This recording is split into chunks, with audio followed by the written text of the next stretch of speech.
Alright, we'll be getting started in just a little while, everybody. We'll be getting started between the 4-minute mark and 5-minute mark on the stream timer down below.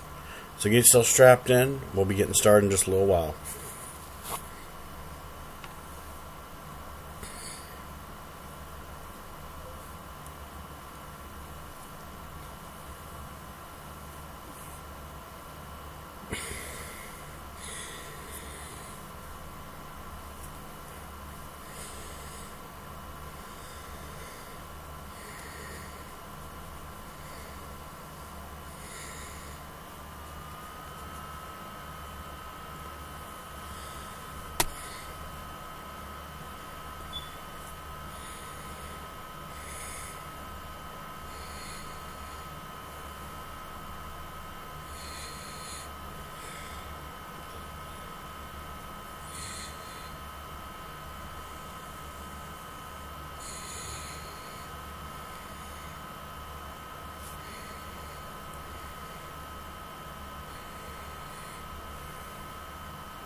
Alright, so we're going to go ahead and get started.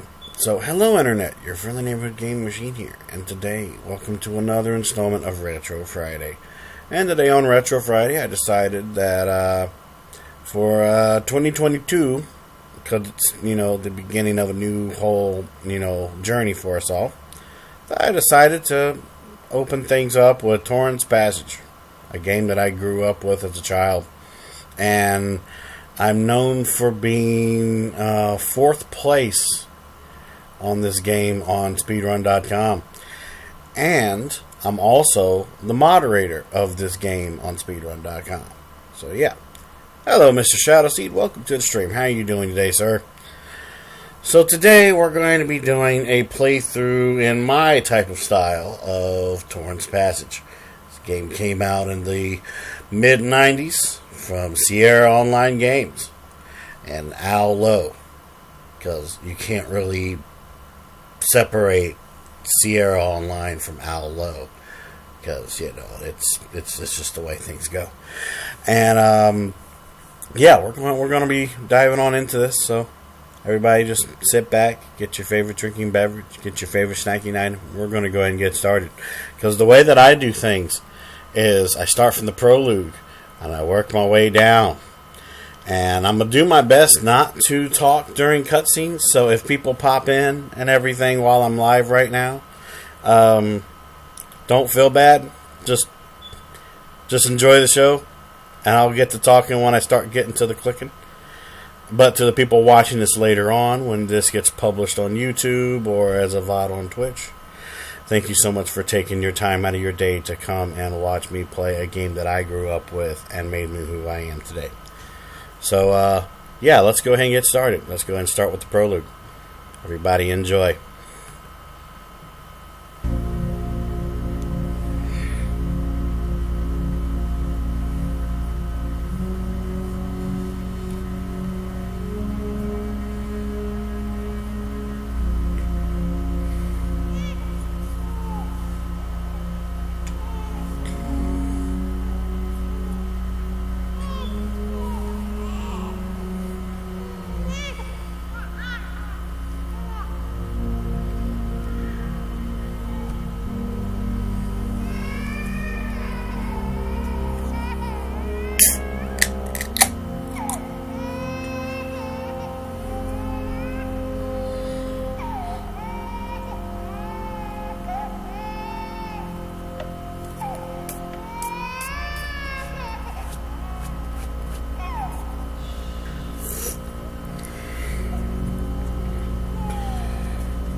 Torin!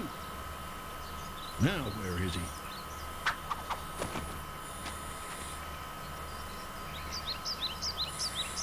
Torin, when are you gonna grow up?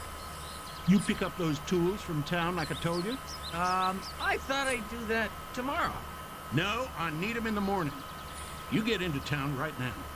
Yes, sir. Hurry home, Torin. Don't be late for dinner. Okay, Mom.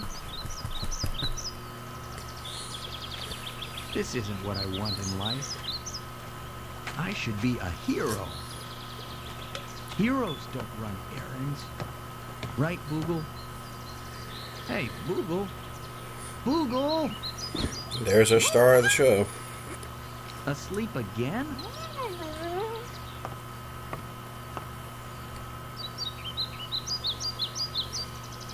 Ah, Boogle. Is this all my life will ever be? running errands to this little town. I just don't want to live my life without ever having lived my life.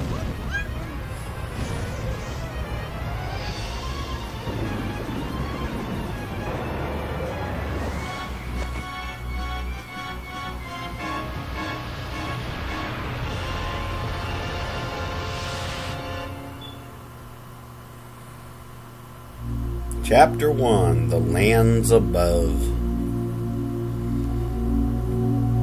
No! They never hurt anyone! What happened? I saw it. I saw everything. Who are you? What are you doing here? I was just passing by when all that started. I was so scared I hid behind your barn. Who could have done this? It must have been one powerful sorcerer. Or sorceress.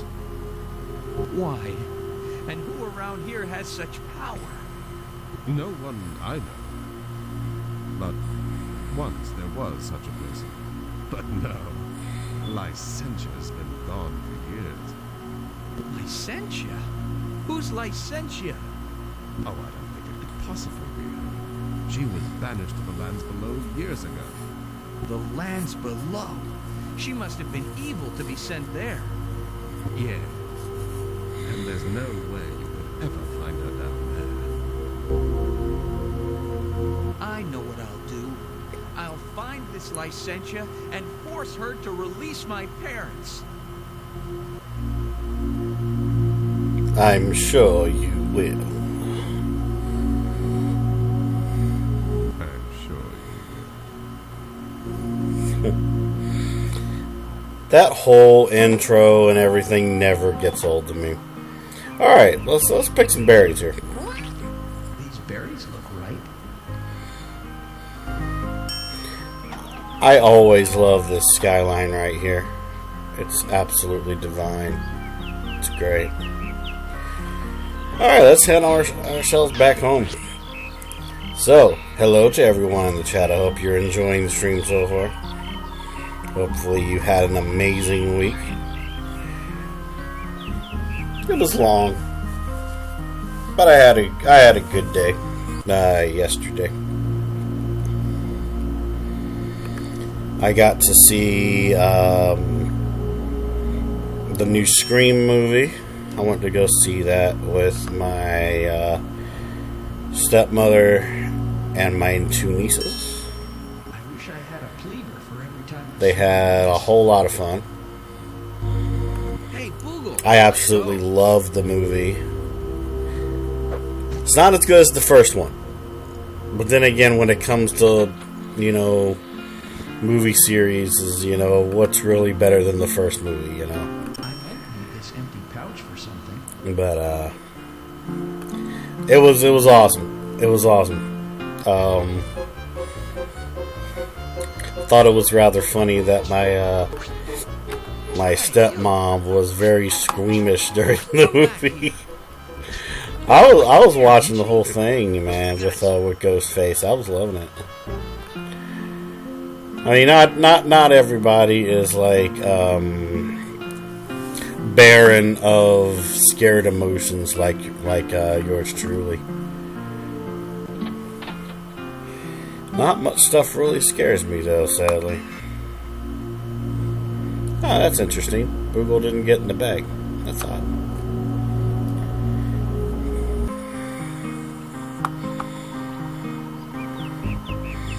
Okay. Let's go get a leaf for our little friends here.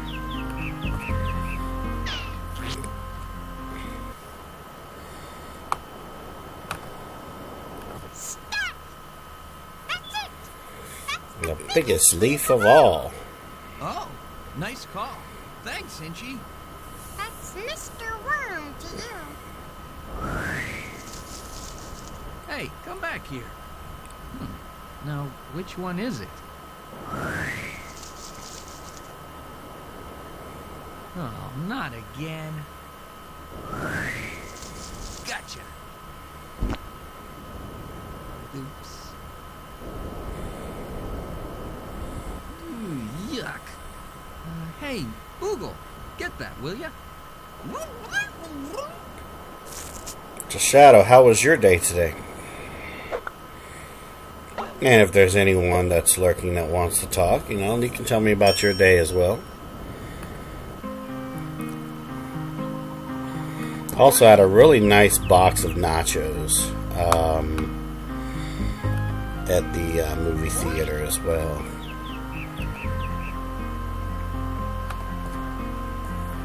And I went to go see the new Scream.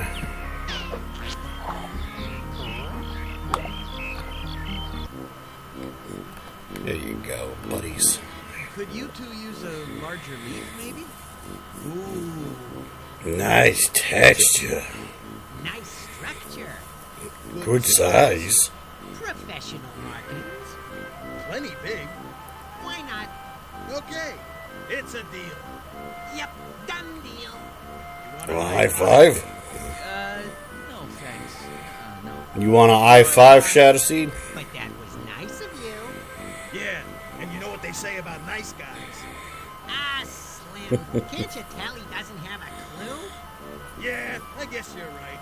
Okay, here's a clue for you. Slugs love scum. Slugs? Scum? Yeah, pond scum is good. Now, you can have your pond scum. Bog scum, now that's the best. Pond scum? No, definitely moat scum. Uh-oh, That's uh-oh. what you want. Oh, yeah. Most choice. Too bad you can't get it. What do you mean, can't get it? I know where the moat is. You would not You believe know where, but do you where know that what? one phrase Like, what's in is that part of my life now, ever since I was a kid. Just Lots of them. once every day, I'm always like, I always get the urge to just say, oh, yeah. Just like that. Wait a minute. Didn't you say you were going to the Moat Olympics? Yeah, why? Well, if I took you over... We're going to take Shadow Seed to the Moat Olympics. Slim, what do you think? Hope you could Okay, swim. by me. Better than crawling. Okay, big boy, let's go mountain. Here, hop on your leaf. I can't swim though, so I'll just watch Shadow squirm in the water. Alright, let's do a little scroll here. Okay. We're about to go to my favorite place in this level, well, in this chapter, because of just the design of everything on the screen. If you thought those mountains in the background were awesome, look at that, man. No matter how many times I see Crystal City, it's still impressive. See, when I was a kid, I'm going to tell this story again.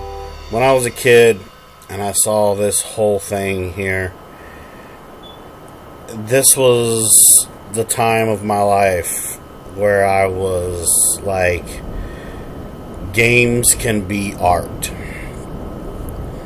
This is all absolutely majestic, and I can't really go beyond that, because there really is no words for me to describe that's beyond that.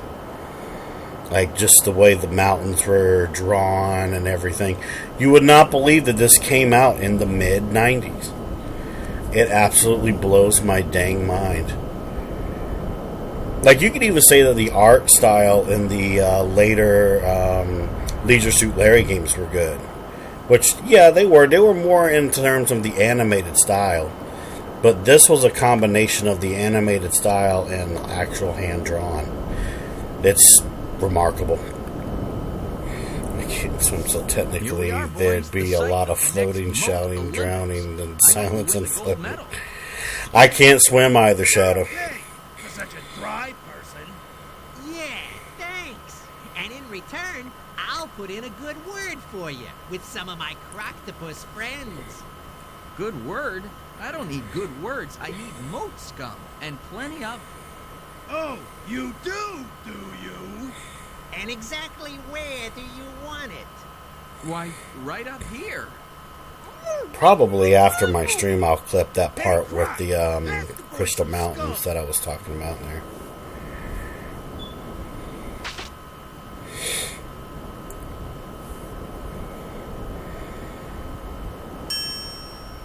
Because, yeah, out of all the games that I played when I was a kid, this was a game that was very, very important in my life. So, yeah. Hello, Darth Hat Daddy. Welcome to the stream, brother.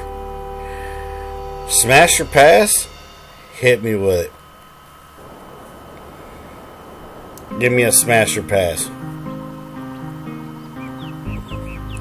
Sally Struthers. What is she from? Let's see. Yeah, I can get that way.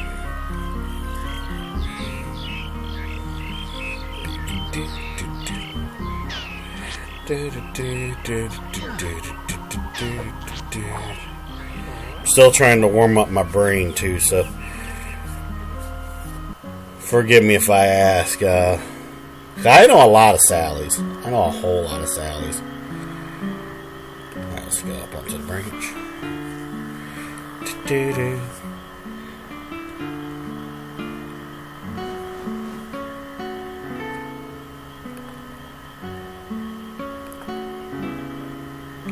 Wait, no. The only Sally that I can think of from talk shows is Sally Jesse Raphael.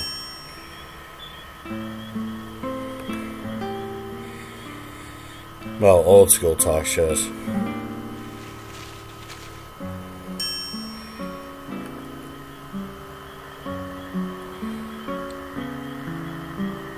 Alright, jump.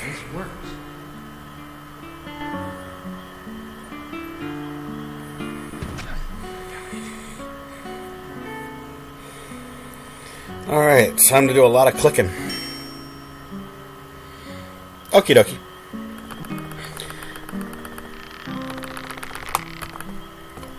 Nice.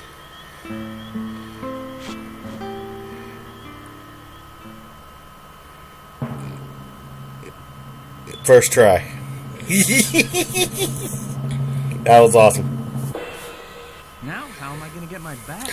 I think that would have to end up being tied with my fastest I've ever done that. What? Oh, her! Oh, I know what you're talking about. Okay, now I know who you're talking about, Daddy. Yeah, I'd smash. Only when it's funny, huh? Only when it's funny. Man, All in the Family was a great freaking show. Oh my god. Back in the day of television, before it became trash. Oh my gosh. Hell, I'd even smash Mindy from Mork and Mindy. Joan Rivers, before or after the facial surgery? That's a big question right there. Before or after the surgery?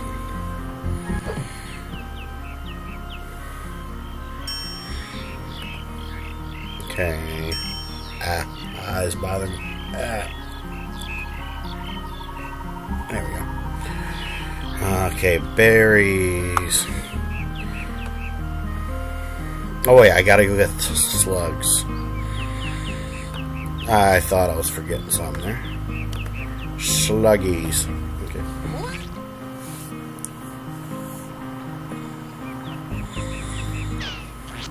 Yeah. Now that you say it like that, Shadow, yeah.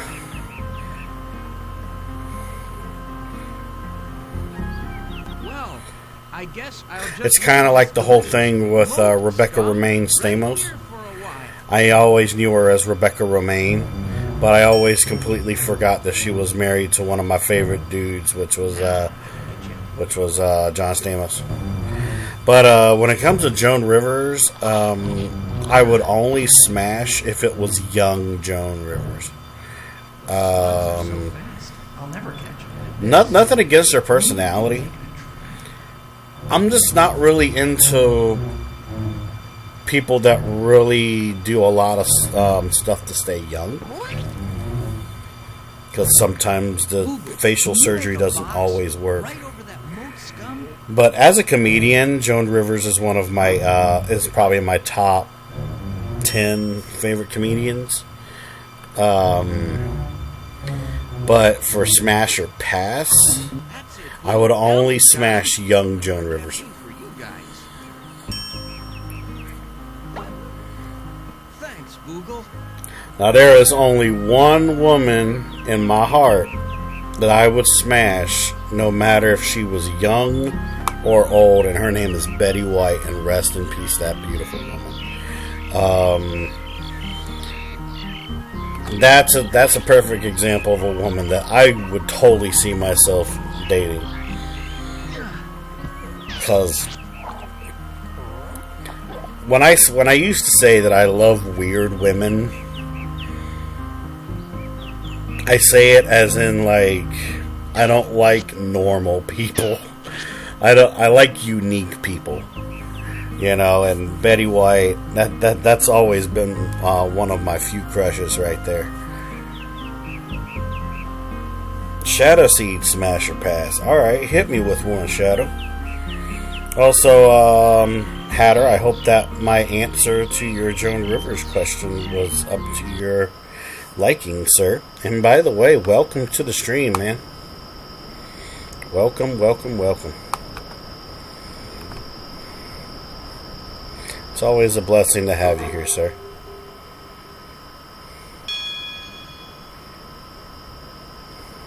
Nice blue color, eh, Boogle? Yeah, what's that?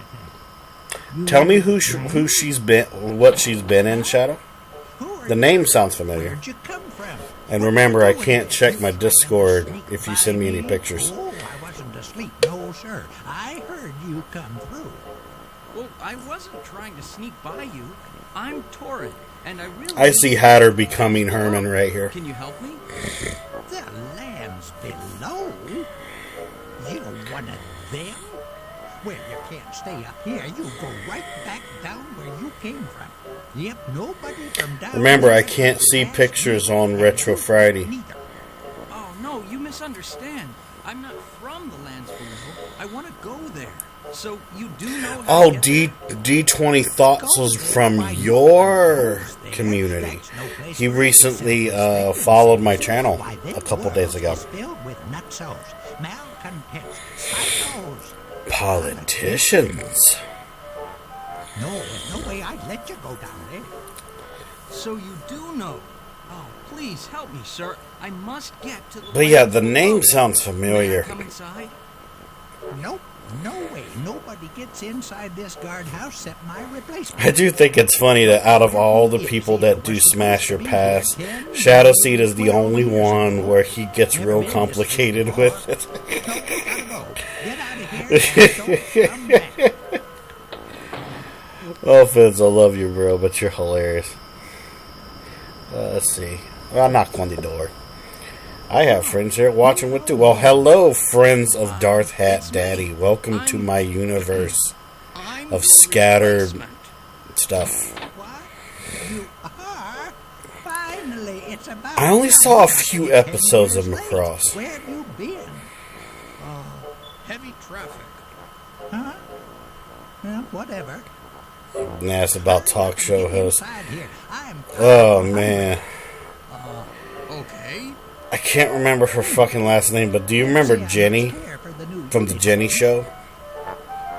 I would smash Jenny. Dear Google, thanks for Smash Your Pass. That sounds like something I do while I'm being highly inebriated. God, I miss having alcohol. I'll be getting back to alcohol soon, though. Trust me at that. I'm just trying to get my health back in play. Started... Correct, Jenny Rivera. Yes. Anything basic anymore? Young Jenny was I wasn't exactly ripe at for the top picking, my of dude. class. Ripe for the picking. I can see that. Don't tradition mean nothing no more? What's your generation coming to? But then there's my addiction to Jessica Rabbit from Who Framed Roger Rabbit. Well, Oh, man. My meal, boy. My meal You know the core tradition. Before taking over, the replacement guard always cooks the departing guard his final meal. Oh, I get sure. that. Yeah, that's still taught to all of us. What is it you'd like exactly? You mean you didn't bring it with you? Oh, you won't man. find no home court comforts out here. It's your problem, not mine. I know what I want. Exactly what do you want for your last meal? Last meal? I ain't dead yet. Hey, Who are you? what are you doing in here? You my replacement? Oh, brother. Why, yes. I am the replacement. You know, there's a tradition Lola that Bunny the from guard Space prepares the Jam. parting guard's meal, so I'm gonna fix yours. Dang right. Are we talking about the original Space Jam or LeBron James's Space Jam? What'll you have?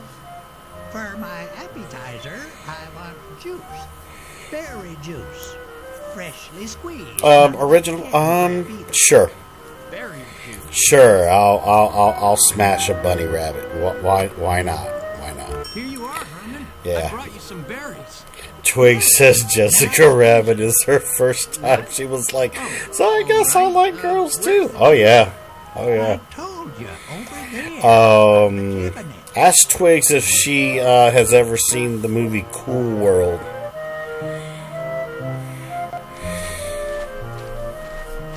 I'm gonna say this: the main female character in Cool World was another first time for me. Whew, here you go. Say, what kind of berries are those? Why, Chuck berries, of course.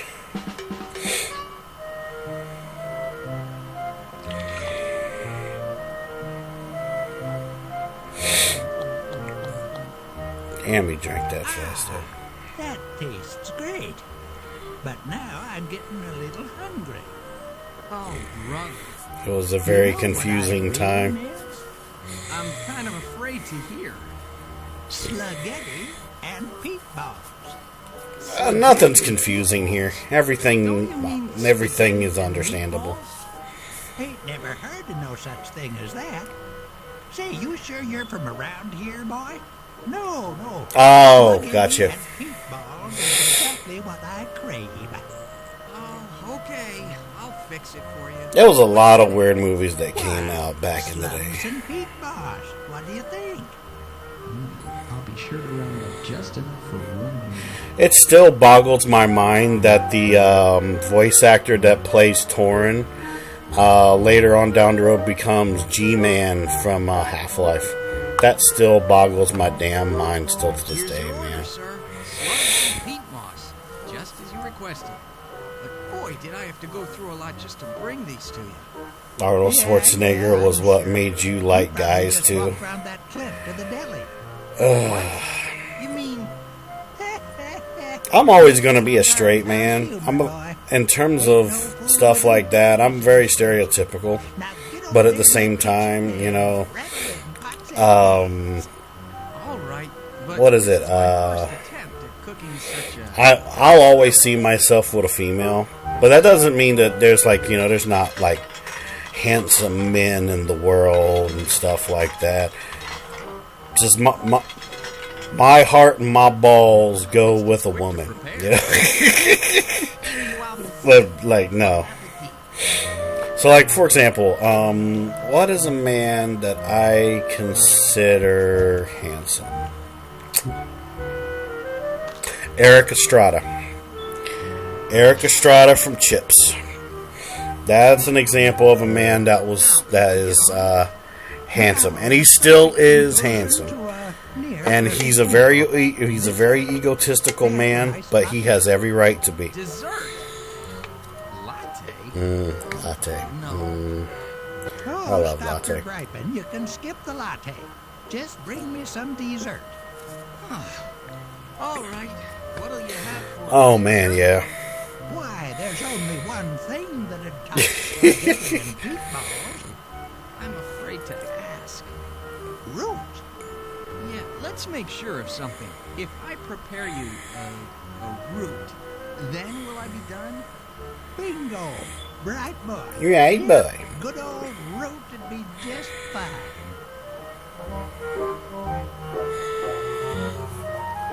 Oh, the original. Oh my god, the All cat. you want is a root? Well, I clicked the wrong thing. There we go. Here you go. One large root. Yeah, Eartha Kitt, in my opinion, is the best old school Catwoman. I'll just wait right Oh, Somehow I guessed as much. Hey, nice square shape, too. Them's the best kind. Okay, how about if I make it into a pie? so I heard a rumor that the new Batman movie with Pattinson as Batman is going to be a quote-unquote long Batman film. While that's in the oven baking, why don't you and I head back? I pray it's going to be good. I've been loving the stuff I've been seeing with it so far. Smell that aroma.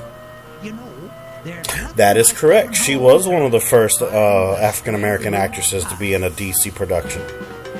You are absolutely correct. Say, we going out on that joke? No, we're going out through the secret passage. Alright, who am I going to randomly pick for this? I'm going to pick Twiggy. While I get something. Twiggy, pick a shard. Any shard. I've been waiting 15 years to use that line. 1, 2, 3, 4, or 5, Twiggy. I will let Twiggy pick the shard. 1, 2, 3, 4, or 5. Test your luck. Going once. Going twice. She picks number 3. You know how I knew you were probably going to pick number 3? 95% of the people that I've randomly chosen for that has always chosen number 3 because it's the longest shard. But wait, what about me? Aren't you I think Rumble has been one of the small percentage where he'll always pick an even number. Remember, heck, it don't matter no way, boy. Nobody's come through here in years. Yeah, it is in the middle. Yeah. Is this the way to the lands below? Could be, but you don't care. But All you I'm gotta going to do tell is you a little make sure secret, okay? nobody from down there gets Are you ready for the secret? It's probably going to get you be like, what the fuck? It doesn't matter what shard you choose. It's all literally one whole interactive picture. It all does the same damn thing. I just do it just to be an ass. But it's fun.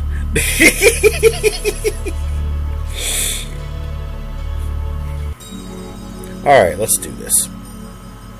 Shard. 1, 2, 3.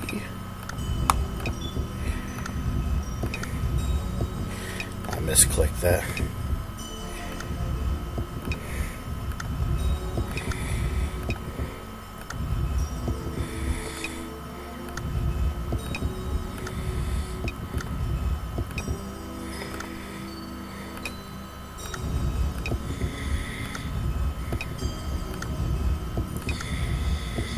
Ah, my clicker is acting up a little bit.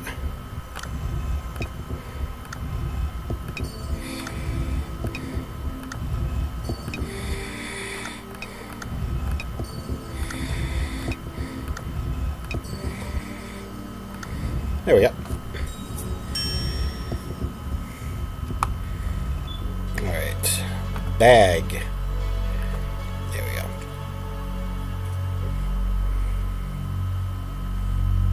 I'd better get enough of this powder to last. Also heard a rumor that I could never find out if it was true. Adam West was threatened to quit Batman if they didn't hire Eartha Kitt when she auctioned for the open role. He's like, this woman is Catwoman, hire her. I heard that it's actually true. Because Adam West was honestly an amazing man.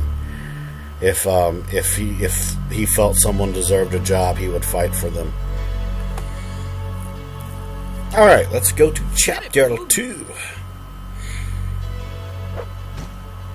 I love the fact that a lot of the stuff in my Twitch channel is based around this game. So like the channel points is arrestee bags and all that. Chapter 2, Escarpa. Haha. Sir, they were both in there. And They're gone. and the child. Missing. The child must be found immediately.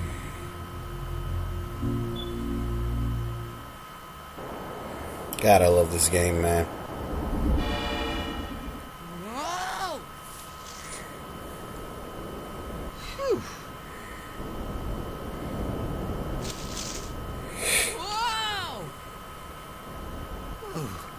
Whoa! I still feel bad, though, that there was never a sequel to this game. I wanted there to be one so bad. Like, I remember as a kid, I used to write fan fiction scripts on what a sequel to this game would have been. And I always loved when I got to what I would consider as the third game's script, where everything would just fall into place. I think I can remember some of the stuff that happens in it. Trying to remember. I don't remember what I did for the second game's fanfiction story, but I know what I did for the third one, which I find funny. The third one was Torin when he was much older, and one of the descendants of Pekind tried to mess up the timeline of his father's demise. And in order for Torin to restore the timeline, he had to go back into the events of when he was around in this game.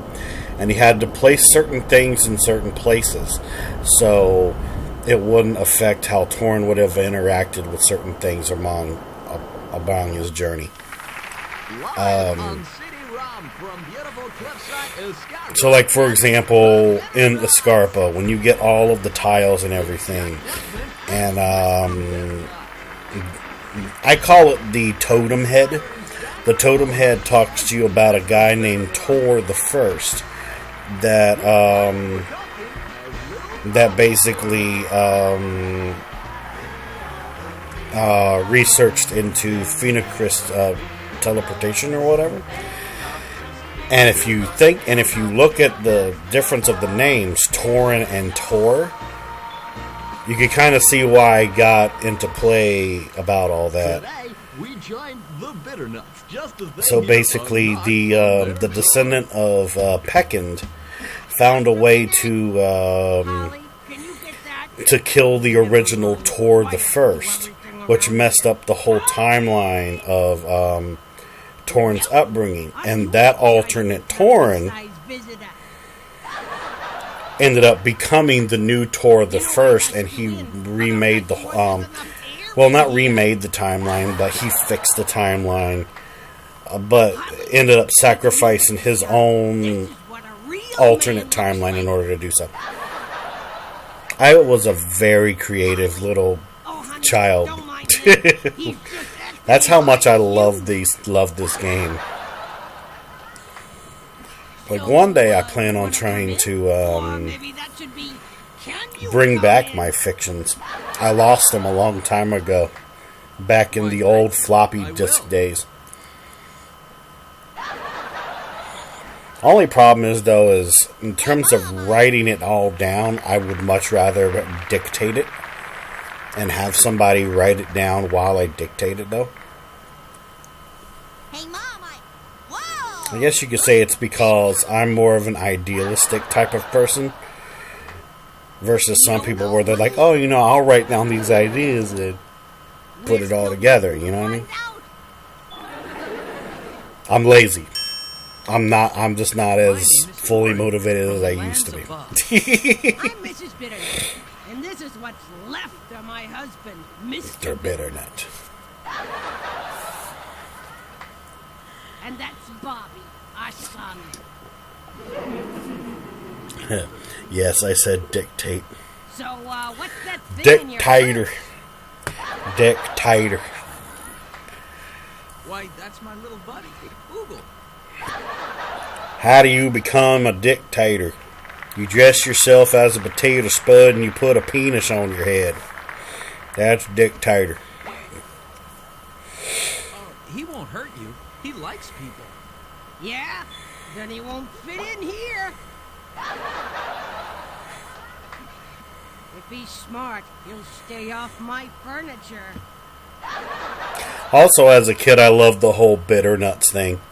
Because it's literally just a parody on old school television.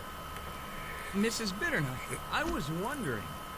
Selfish. That's all they are. Lived right across the chasm for years. Do we ever hear from them?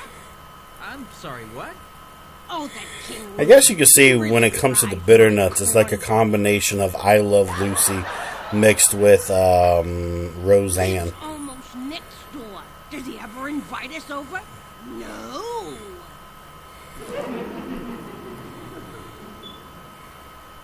Why?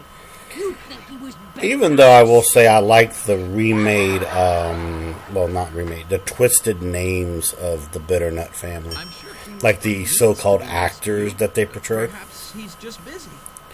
So like, for example, Mrs. Bitternut, they say that her actress is Sandra Bullock, She should. which I automatically think of Sandra Bullock What's wrong with her? because of, you know, the way of the placement of the Why, names. she acts like I don't remember what they said for Mr. Bitternut. Have you met their daughter? And I don't fully remember what Bobby Bitternuts is, but I know his is a twist on Macaulay Something Culkin. like that. You two should get together, Torin. You have so much in common. We were thinking fingerling potatoes were dictators. Your looks, I suppose. You're a mess, man. Yeah, you two deserve each other.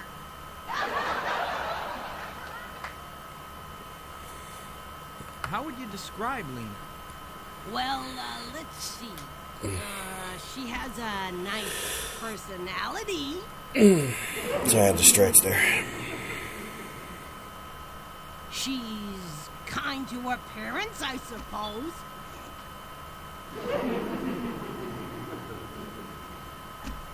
She's a good climber. Oh my gosh. This She's dialogue. lots of fun. She's a good dancer. She's got a great personality. I also love how the Bitternuts are neighbors to the king and queen of Escarpa. And she's complaining about the fact that they haven't been, like, invited to stuff and things like that. Sure to join us next time when we hear Bobby Bitternut ask. That was in my pants? The Bitternut Just not filmed in front of a live audience. Yeah, see?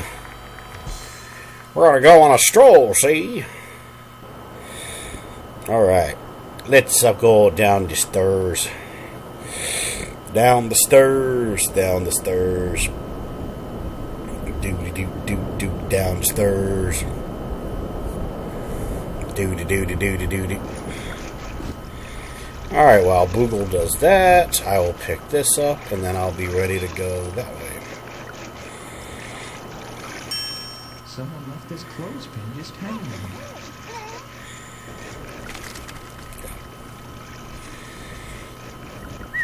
In the bag, Bob.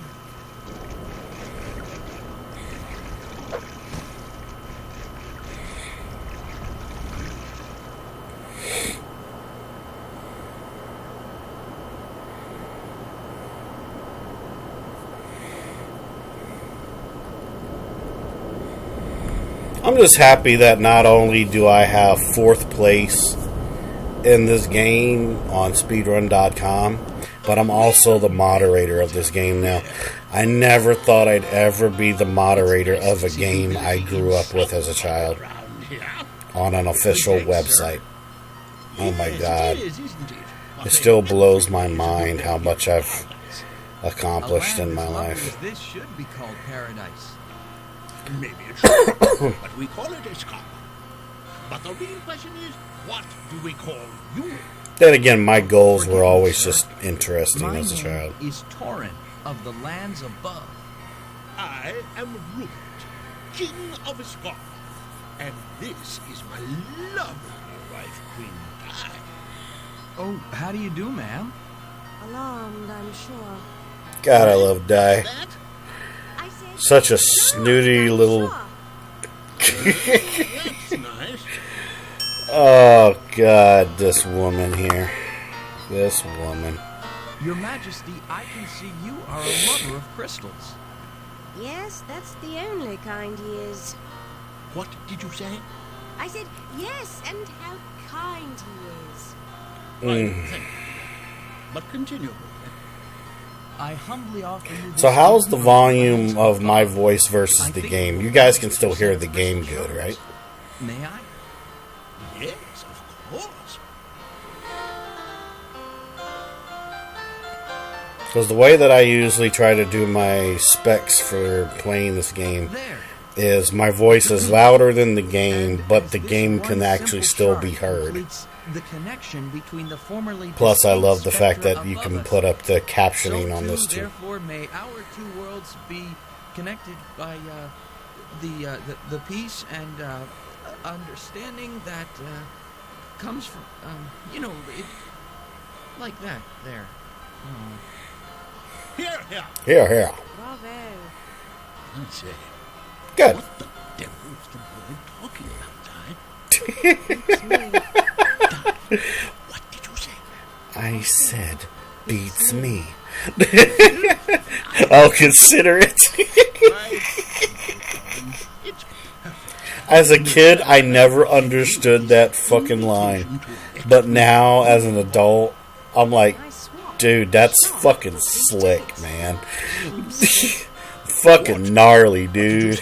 I said, I hope he's still free at this late date. Oh. Yes, do attend.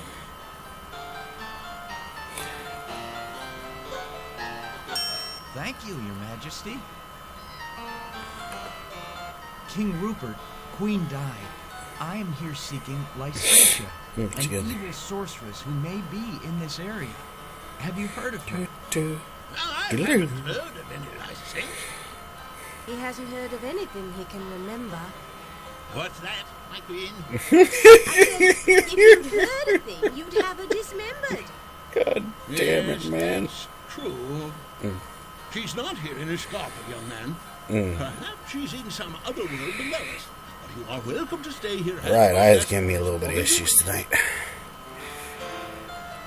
Thank you, Your Majesty.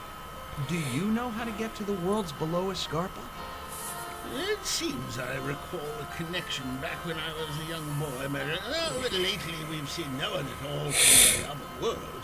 I don't know why. I suppose we've just lost touch. You can say that again. Eh? So, Hatter Twigs, how was y'all's week and everything? And your day yesterday? Well, yes, I suppose. I didn't realize you felt so strongly about foreign affairs. Had to stretch there. No, foreign affairs. I cannot stay long in Escarpa. I must find Lycentia. Yes, I understand. But in your travels, if you happen upon a young lady named Lena, would you give her a message? Of course. But how will I know her? What does she look like? Lena is, very tall. Yes, nearly as tall as you. And nearly as unsightly. Excuse me? I said she should call home nightly. Oh. So, I had a theory about this when I was a kid. No, actually, it was more of when I turned into a teenager. Because I started to understand, like, what adoption was and things of that nature.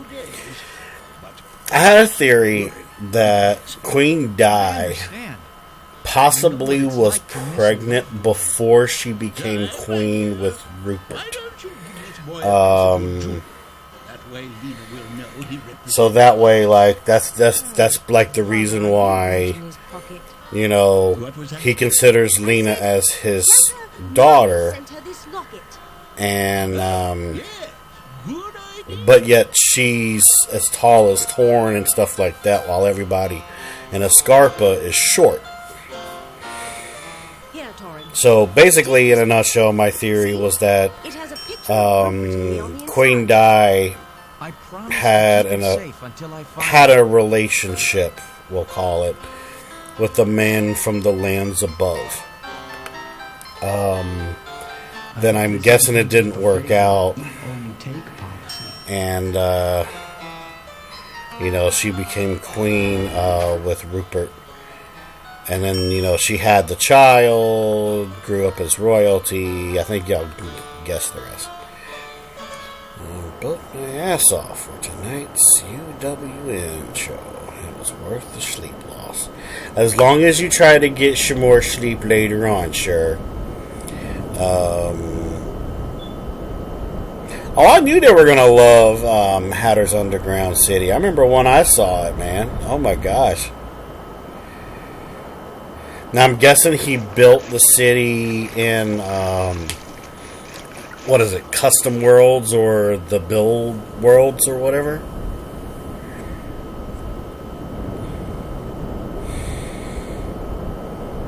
But I do remember seeing the Underground City, and I, you know, took a stroll through there.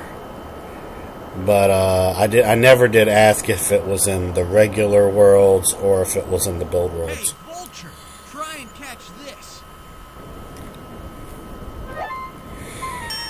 I love this right here. Hey, listen, look at that. Fresh dead meat. Flying. Hey, let's go after it. As always, I'm with you. Can't you hurry up a little? It's getting away from us. For goodness sake, for once in your life, can't you just stop and smell the rotten meat? What's that beside that little tree? You'll see. Alright, let's go into the Cave of Wonders. I love when I was a kid, I was like, this is such a very narrow cave, and those stalactites and all that look a little too sharp and shit. What a stench. I wonder what's inside there. Oh, okay. Yeah, Hatter's always been good at managing a lot of his build space. Google, can you be a worm? Check back inside there. I bet it's a way out of this land. I love surprises. Love surprises. Go on, Boogle.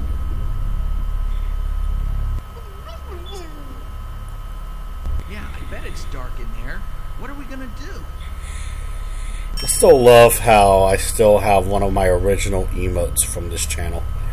And it's the Boogle High emote when you're a tier 1 sub. Boogle, turn into a lantern so we can see what's back. I knew, I was like, yeah, Boogle's going to have to be one of my first emotes on this channel. And soft and smells terrible.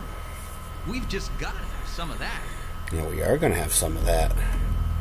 Say, Boogle, would you mind being a shovel? Say, Boogle, would you mind being a shovel? I say, be a shovel.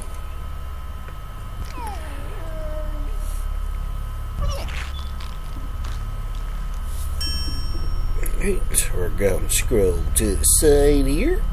Yeah, we're going to get out of here. turn back into a worm and get out of there. But don't forget our sample.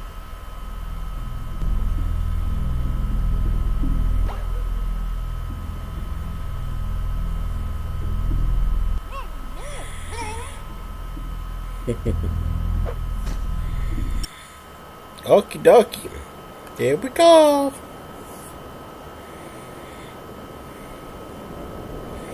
And see, these are the type of retro streams I like to have, where there's no tech issues, no online issues. I'm probably jinxing myself, but I just want to say it.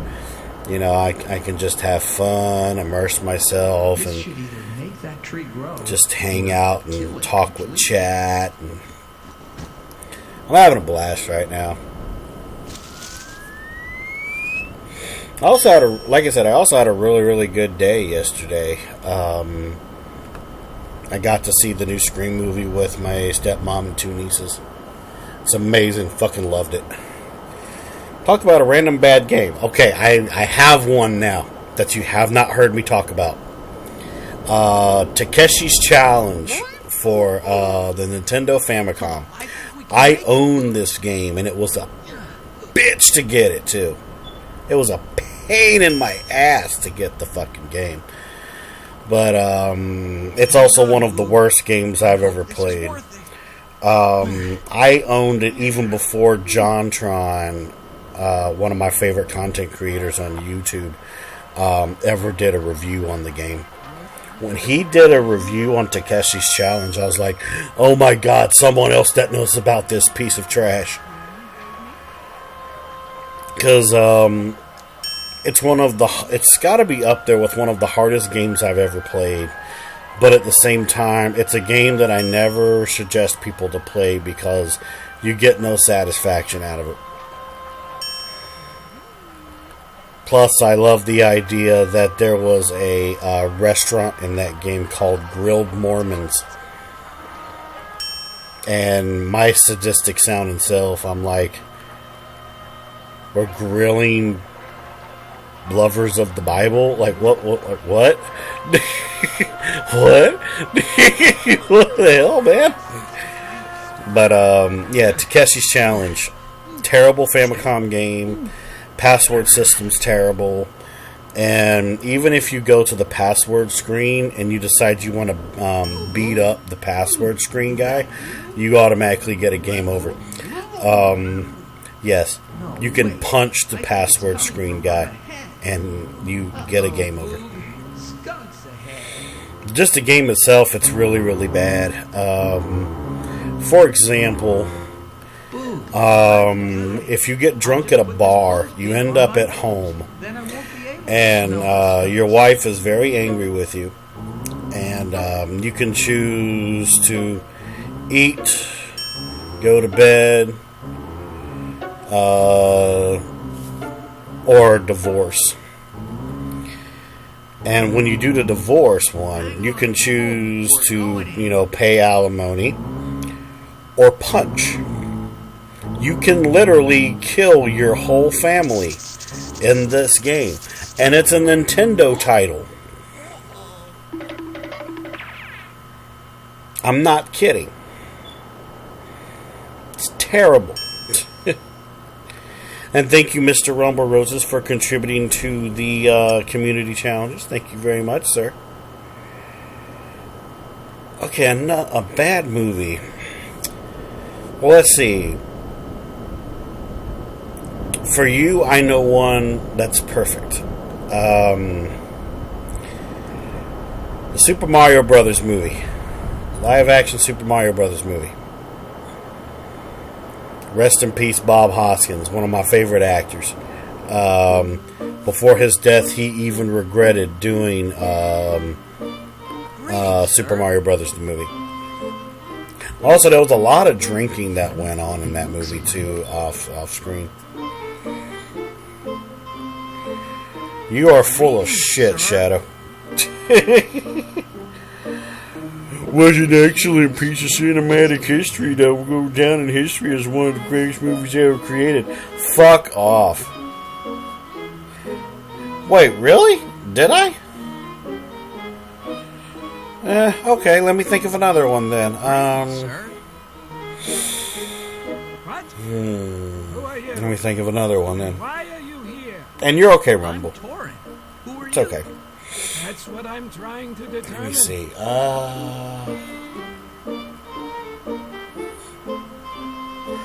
Okay. I mean, Technically, this is a good movie and a bad movie at the same time. But I think you'll understand my point on the whole thing.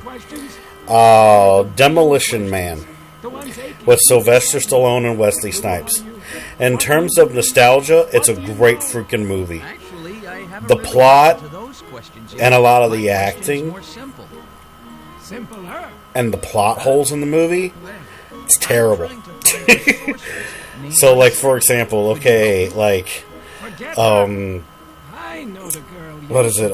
Sylvester Stallone's character is frozen in cryostasis for being the world's most dangerous cop. Wesley Snipes is being frozen in cryostasis for being the world's most dangerous terrorist. When honestly, I would have killed off Wesley Snipes. You know. Do you know how to get to the land? I know. Well, actually, you're partially correct, Hatter. If you look it up, there's two different versions of the movie. Where one version, Taco Bell wins. And I believe the other version is Pizza Hut wins. And I'm actually not kidding about that. Here's a thick, soft cushion. I think you'll like. But yeah, back to what I was saying about the movie. You know, why would you freeze these two motherfuckers? Like, what the hell? Then secondly, it's like, alright, you're going to, you won't do that liar version. My favorite scene in that whole movie was when Sylvester Stallone's character is in the underground, and he has he goes to a vendor that's selling burgers, and he's like, "Oh, this is the best burger I've ever had. What's in this burger?" And the woman's like, "El rata." And he's like, "Rat. There's rat burger." He's just like looking at the burger like, "Oh, never knew." Plus, also, I always thought it was interesting that the underground that they're in that movie is very similar to the underground in literally Super Mario Brothers the movie. It's almost as if it was like filmed in the same spot, but we'll never know though.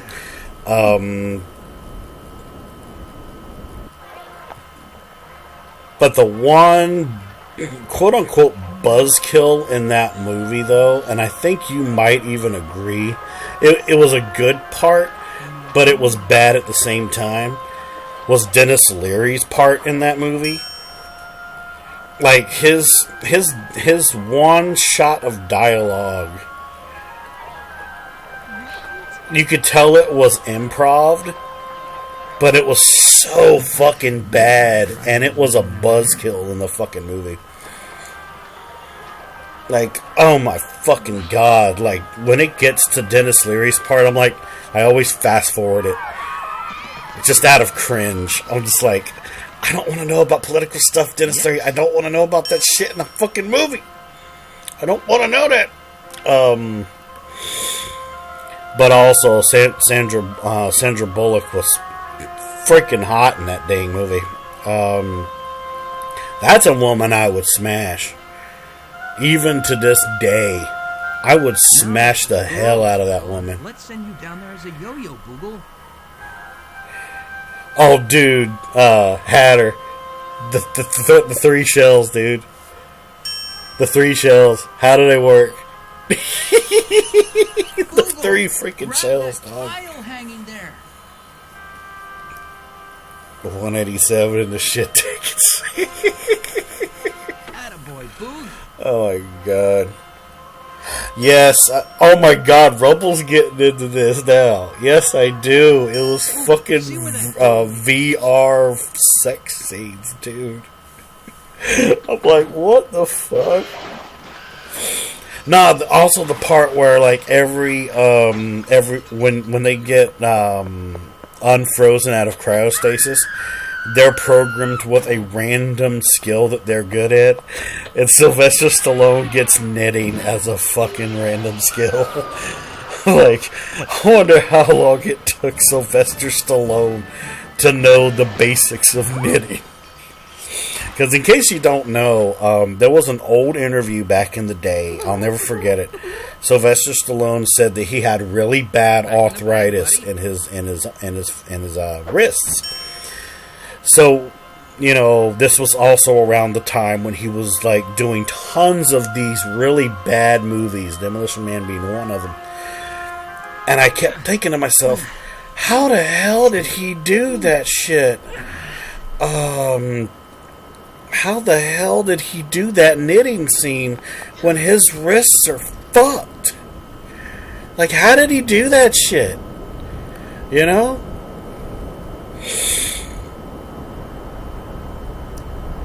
Oh, yeah, the wet fish. Oh my God, dude. See, here's the thing, though, you know. There is such things as bad movies that just hit a nostalgic factor and it's like a cult classic. But then there's movies where they're so bad that you just wonder why they were even made in the first place. I'm trying to remember something here. Yeah. I'm trying to remember where all these go.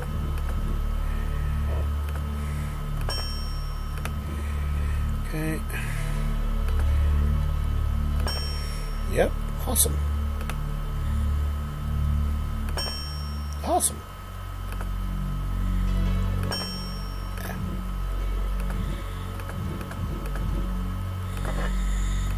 There we go.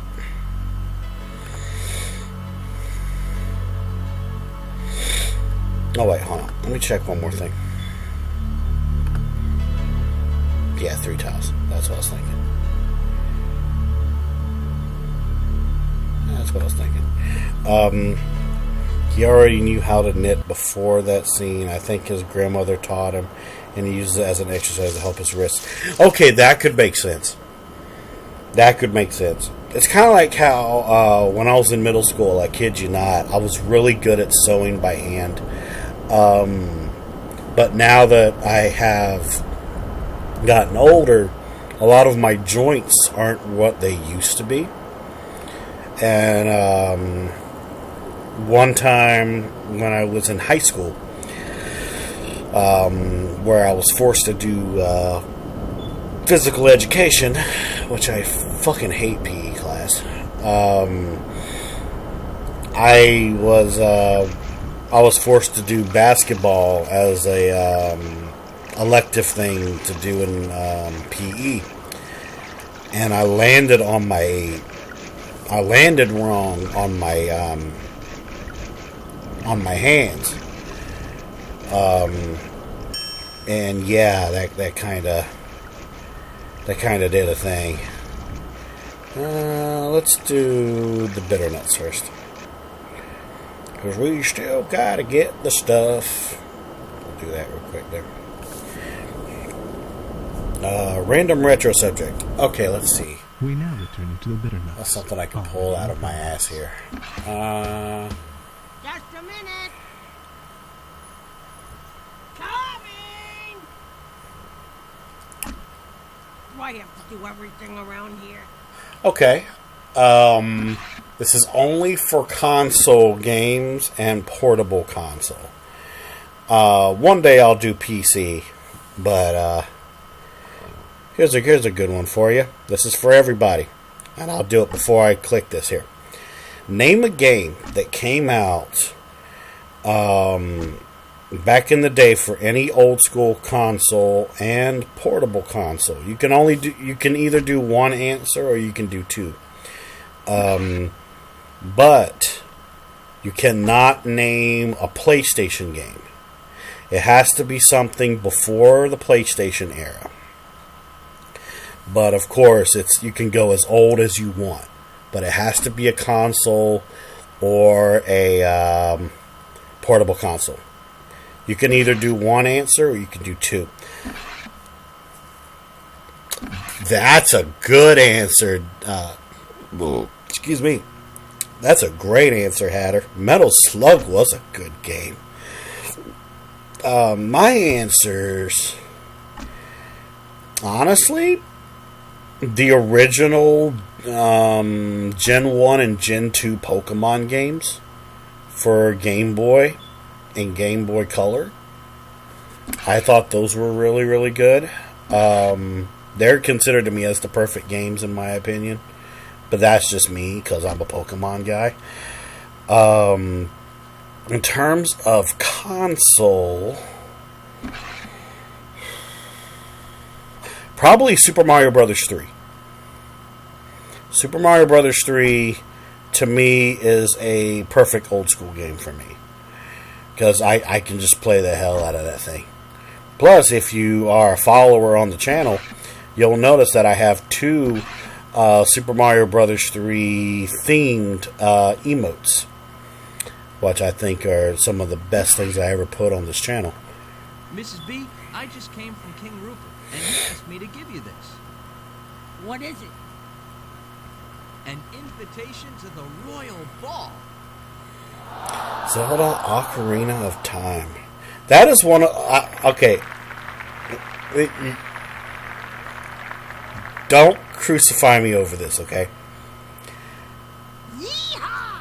But that's one of the most common answers I have been hearing since my existence. Has been Zelda Ocarina of Time. And I understand why. I do. It is an iconic game. It's not my kind of Legend of Zelda game, though. Pokemon Silver? Hell yeah. Gen 2. Gen 1 and Gen 2 all the freaking way. In my opinion, the best Legend of Zelda games, and I own these two cartridges, is Legend of Zelda 1 and 2 for the Nintendo's Entertainment System. They were both gold cartridges, and I still own those cartridges. But that's because I like that type of feel of them. Mobile, ooh, that's a good answer. Mobile Link's Awakening. Wow. But don't go taking anything else, you hear? And that. Good luck on your question, man. Hey, any chance you taking Junior along with you? Majora's Mask is great too. It's just it's a very cryptic game, but if you know how to play it, oh, it's amazing. Star Fox 64. Yep, my brother liked Star Fox 64. He actually owned that game, as well as other games for the Nintendo 64. Hey, Boogle, let's go. Now we gotta go and get King Rupert's tile. Be sure to join us next time when we hear Bobby Bitter Not ask. I know it'd be okay with your dad. Now I need to try and read Mr. Rumble Roses' mind here. For someone that I've known for 15 years of my life, I need to see if I can think of the games that he would consider as perfect. I'm gonna kind of go with. I have a couple different answers, and it's gonna kind of depend on his era of gaming. My first answer is going to be two answers, and that's going to be Duke Nukem, Doom 64 and Duke Nukem. My second answer will honestly be anything that has to do with Sonic the Hedgehog. Because for one, like I said, I've known Mr. Rumble Roses for 15 years. He's one of my few friends I've known the longest that are still in my life. Family jewels, indeed. I think this tile is part of something important. You're right. It's part of my... He loves Doom 64. It was his first Duke Nukem not Duke Nukem game. It was his first Doom game. And then I know he has his thing for Duke Nukem. But also he has love for Sonic the Hedgehog. Why then, of course, Lunatic. Now, Rumble. Thank you, Your Highness. You have to confirm this with your answer. I hate it when I twist my damn words. I'm sorry about that, guys. Alright, we got our last 3 tiles, so let's go turn these into the totem head.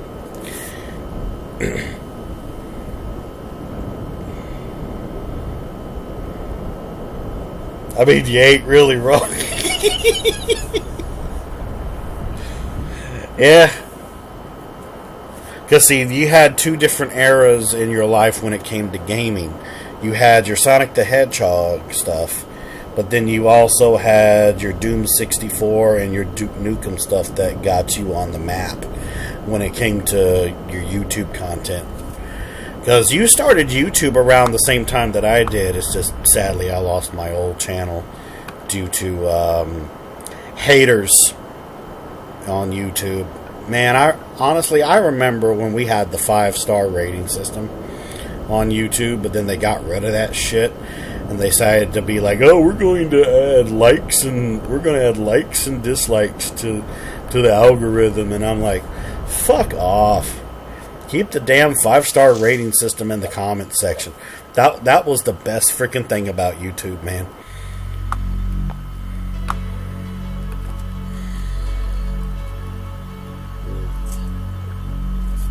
That coffee's good. Alright. Let's put the tiles in their place. Oh, that got it right on the spot. Okay. And the last one. Presto Chango. Now listen to this real quick. Welcome, traveler. The sacred chamber that lies ahead contains an ancient phenocryst column. For centuries, travelers have journeyed throughout the planet of Strata by means of these columns. Connecting the world with interworlds, phenocrysts are able to transmit far more than mere light. Through the use of aerostate powder discovered by Tor the First in the early Unity period, people now have instant mobility. So step inside and enjoy the latest in phenocryst travel. See, that's one of the big lore dumps that you get in this game. And you notice how he talked about Tor the First? Yeah. That's crazy. Alright. Now we're going to go to the one chapter I don't like. Chapter 3. Pergola. Enjoy the cutscene. Before I pass judgment, have you anything to say? The child. Is he safe? Far away, where he will come to no harm. Although we suspect your involvement in the murder of our beloved royal couple, we could not find enough evidence to convict you. But since you were clearly guilty of kidnapping the Crown Prince, you are hereby sentenced to spend the rest of your life in the lands below.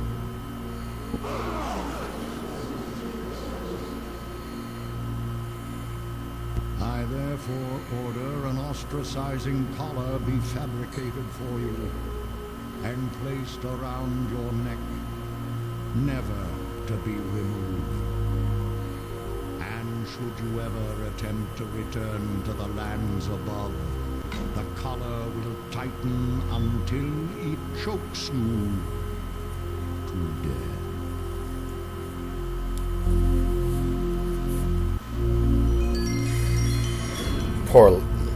That poor woman. I've always felt bad for her because she saved the Crown Prince. But she ended up getting punished for it. It's sad. But yeah, one day, whenever I'm able to get the computer that I want, there's other things I want to stream. Like, for example, somewhere in one of my suitcases I have the original 2 Fallout games still on disc. I would love to live stream Fallout 1 and 2, but my computer isn't able to take it. It's a long story. Like, I'd love to do some Fallout 1 and 2. Fallout 2 being one of my favorite Fallouts. Because of Frank Horrigan. Frank Horrigan is one of my favorite villains in Fallout. Plus, his original voice actor is Worf from Star Trek The Next Generation.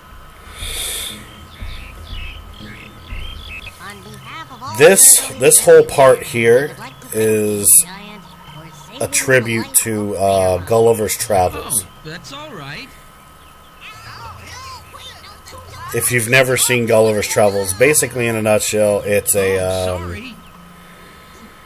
sailor that crashes his ship into a quote unquote island that's filled with small people, and they tie him up and everything because they're scared of the giant and stuff. Villages trampled. Correct. D20 Thoughts. Michael Dorn. Correct. And by the way, thank you so much for being the first time chatter, and thank you so much for that follow you gave. Hold on. Here's the thing. For most of my life growing up, I was known to have a Nintendo 64. Yes, I know about that. I'll talk about my situation with Nintendo 64 in a minute.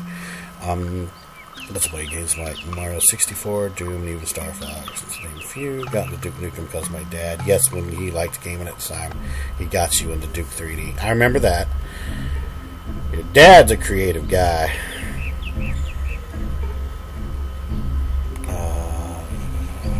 Atomic. I loved Atomic, though. Atomic is my favorite one of the Duke Nukem 3D version. Leon Live, Experience PSX. Yep. Driver was always interesting. I like like you already noticed. I liked the first Driver game, but Driver 2 was so fucking bad. Oh yes. It's okay. I won't hurt you. No. Yes. I'm sorry, I'm being stupid. Okay. I just came from your homeland. I met your yeah. mother and father. Darth Hat is like an older brother to me. My parents? I have my own family, I wish I had listened. and a lot of them are in chat right now. They told me to give you this. Oh no. That is my dear sweet father. And Yeah. maybe you are from Scarpa, but you're so tall. Oh yeah, I know. Oh yeah, you're fine. Torin, but I'm not from a Yeah, I have some background noise. My fan's not on right now, but I breathe hard, so forgive me about that. It's due to health issues. Quick, cut me loose. But yeah, sorry about that. Hurry before they stop you. Plus the microphone that I have, I'll have to try to very expensive. bread, I suppose. But Why? Use your knife. That's just it. it's also the way my voice is as well. Sometimes my voice pitches in certain ways that I don't know how to deal with. I've had a knife hidden in my boot. But mostly I just breathe a lot. I regained consciousness. And my computer can sometimes be loud too. Gotta love fans.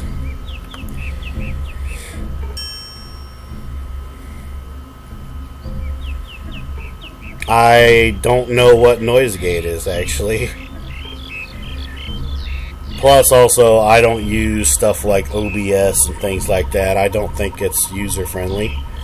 I use what's called Action software from Steam. It was recommended to me by Mr. Rumble Roses. Because my PC is, well, it's not really a PC, it's a laptop. I like laptop gaming. My laptop's not that good. It's good enough. But it's not what I want, though. And don't worry, I'm not an Alienware kind of guy. I would never get myself an Alienware computer.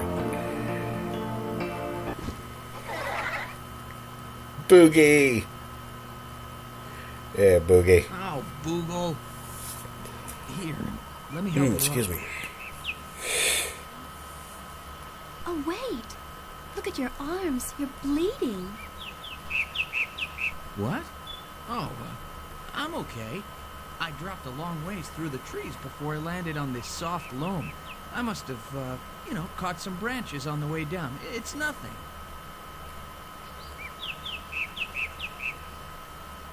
Nonsense. Come over here. I'm sure I heard a stream this way. Everyone in Escarpa said... Yeah, maybe.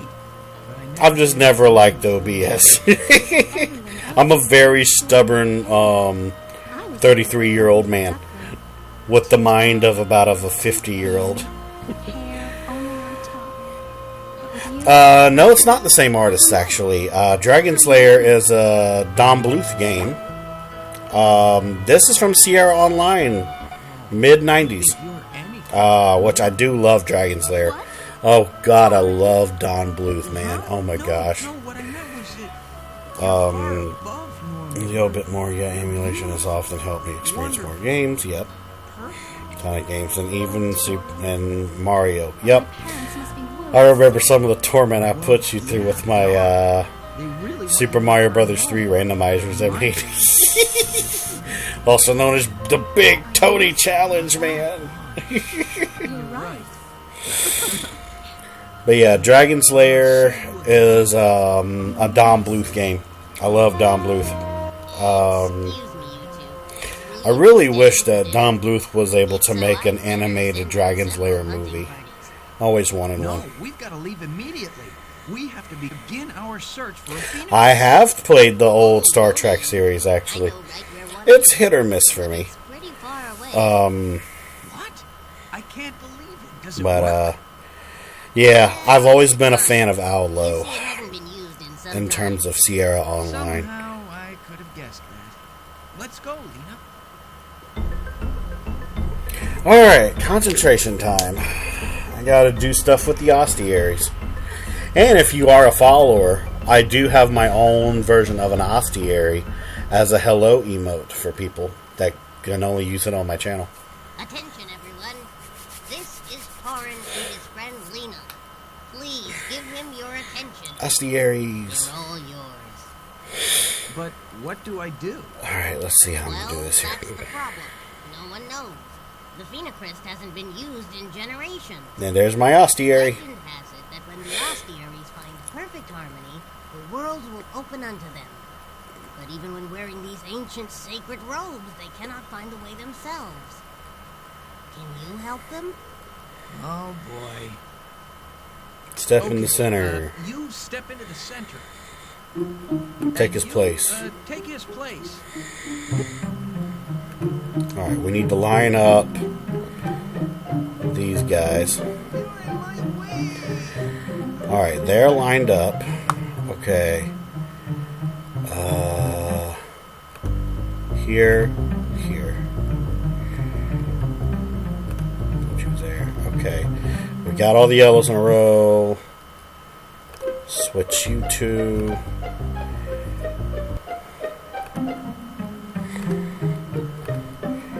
Put the blues in a row. Okay. Let's see here. Switch these two.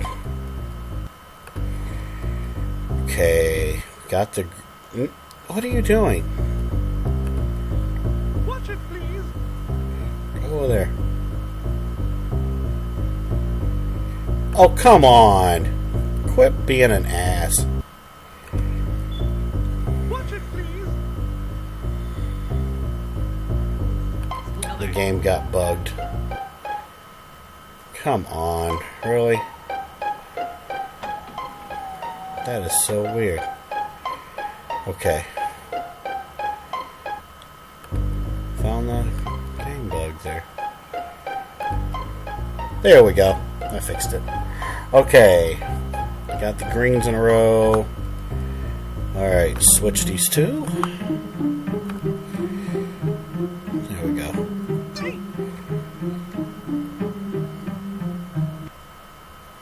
Okay. Greens in a row. We need to put the reds in a row. Watch out. Come on, quit getting stuck, you guys. Okay. Let me see here. Put you here for a second.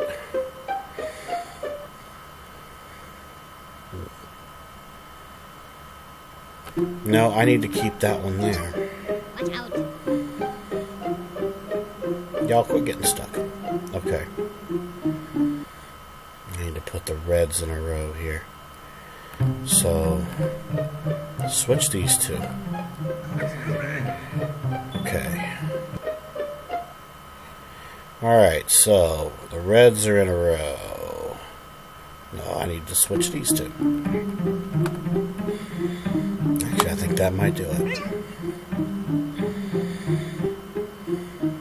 Got it. Okay.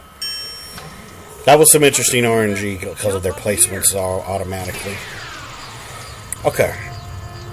Now for the one that takes me the longest to do. It's technically a singing puzzle. And you'll understand why it takes me a while. Switch those two. Switch those two. And switch those two. We gotta put the sopranos and the basses on size though. Indeed, we do have to hit those high notes. Alright, let's start with the women first, because ladies first. Okay, I already have the highest one in its spot. No, you need to go back. You need to go back. Okay, we need to keep her in the front. No, she's not the highest. Okay.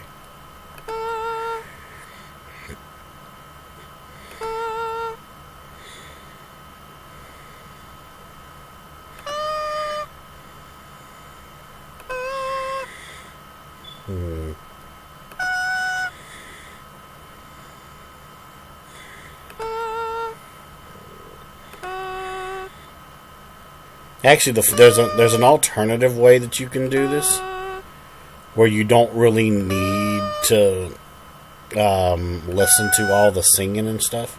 Well, you have to hear the singing regardless when they switch. But if you can line them up completely straight, you'll automatically have the solution.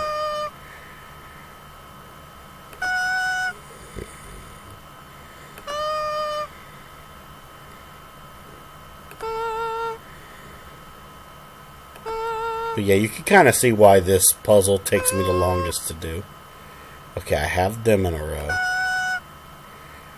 Okay. Damn it. Quit.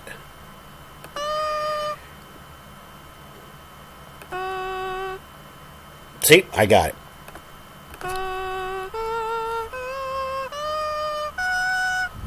That's how you do that one. That sends you back to a Scarpa. That's it. The pattern was 5 ascending notes leading to the second nested planet. So that phenocryst goes back to a Scarpa. But yeah, like I said, you can do this puzzle, this puzzle 2 different ways. You can either just listen to the singing and get them in a row that way, or you can line them up the way that it is on the picture. So, for example, this is going to be highest to lowest. So let's see how things go here.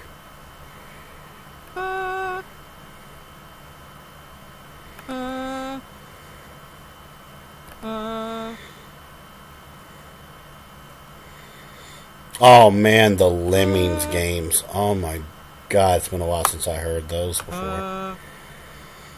You see, Shadow brings this up a lot when I play this game.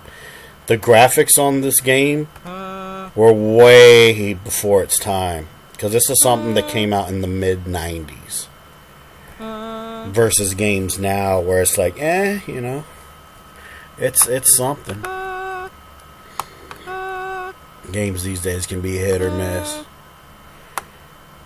Okay, put them back there.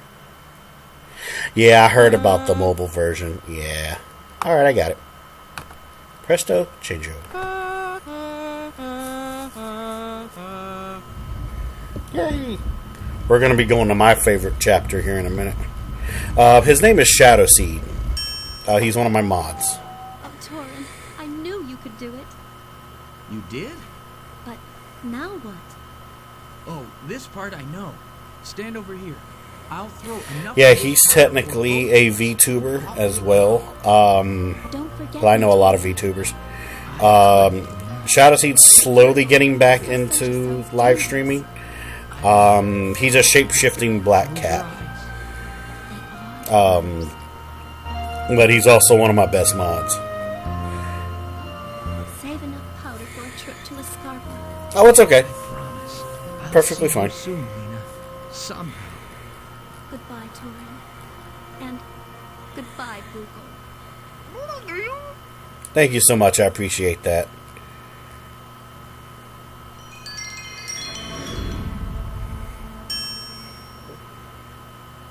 Alright, Chapter 4, Asthenia. Enjoy the cutscene, everybody. I've always known you were innocent.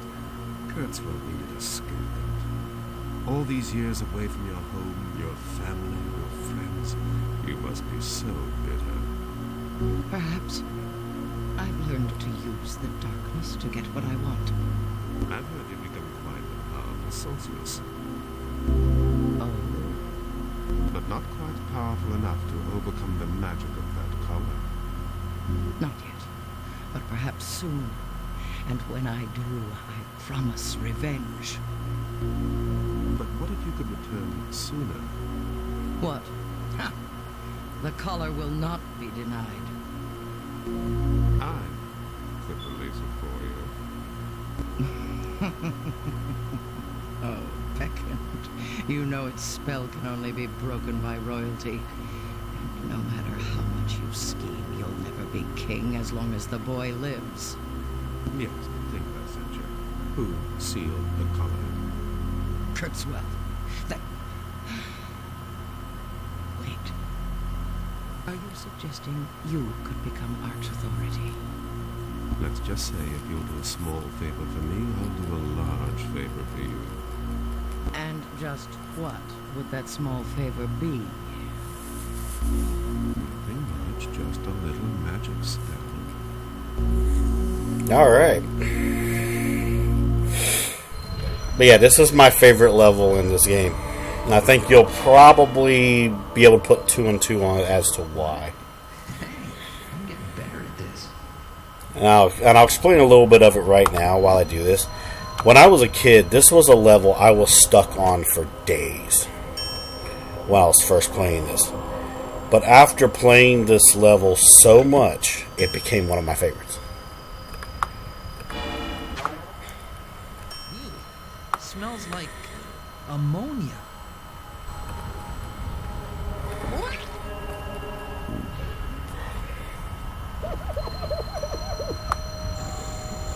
Welcome to Asthenia. Huh. Do. Push the button. Button.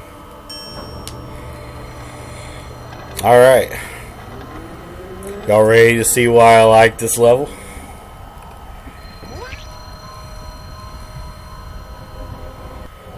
Look at that, dude. The freaking art style of everything, dude. Basically, right when you leave out of there, you can automatically see where you have to go. You gotta get here. And you're right here. Plus the ambience music. I love ambience music. Alright, what I'll do is I'll play this the regular way, and then we'll get all the cannonballs that we need. Well, I like to click this real quick.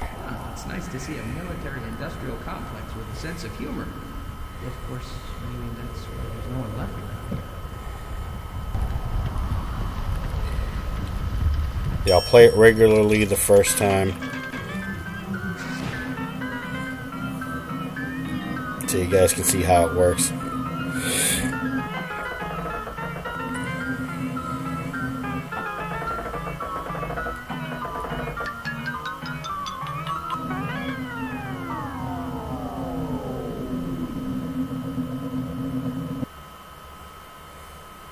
Oof! Stone cannonballs? Man, these suckers are heavy. Alright.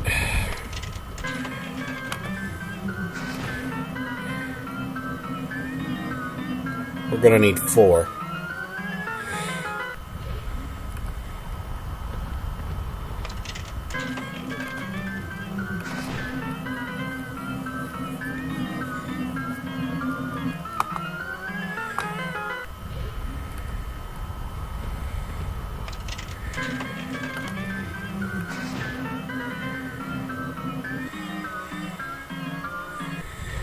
Alright, let's go. And then I'll show this just to show it to the people lurking in chat.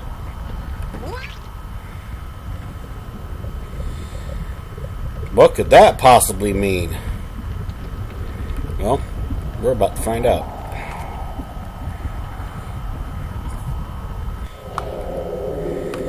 Now this is one of the first puzzles in this that got me stuck. It's a teeter-totter seesaw. What's this got to do with anything? Well, it's all about balance. How many cannonballs equals to the weight of Torin? It's a chocolate chip. It's a chocolate chip bar bouncing on a chip.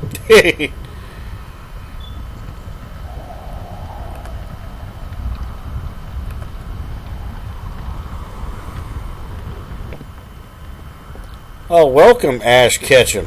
Welcome to the stream. How you doing?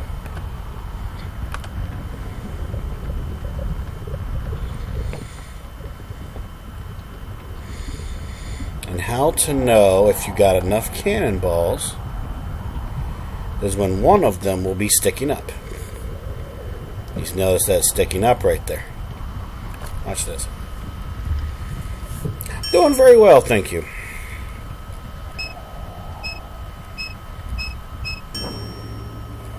Yeehaw. Presto, change out. Give me just a second, and I'll get to your redeem. Now we need to take one cannonball with us.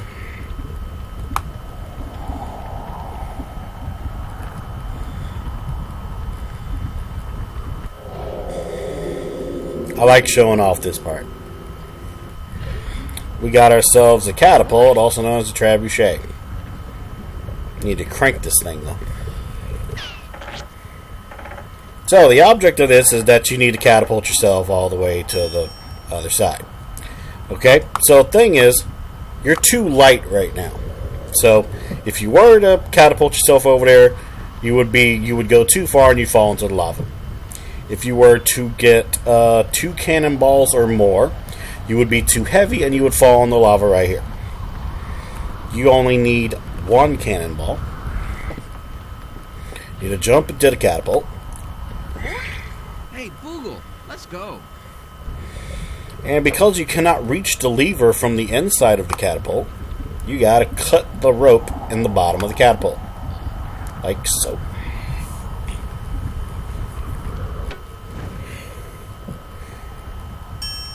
Yep. Random good movie. Let me think here.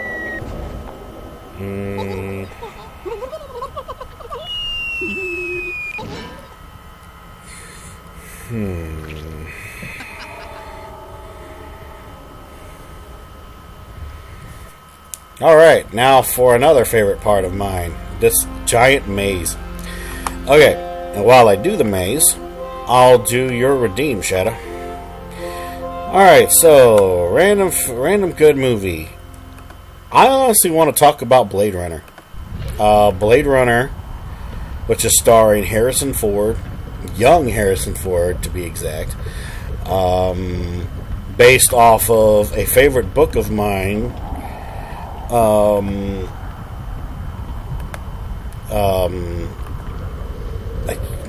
I think it's Do Sheep Dream of Electric Sheep or something like that. I can never think of the title off the top of my head, but it's literally based around that book. The original Blade Runner was amazing.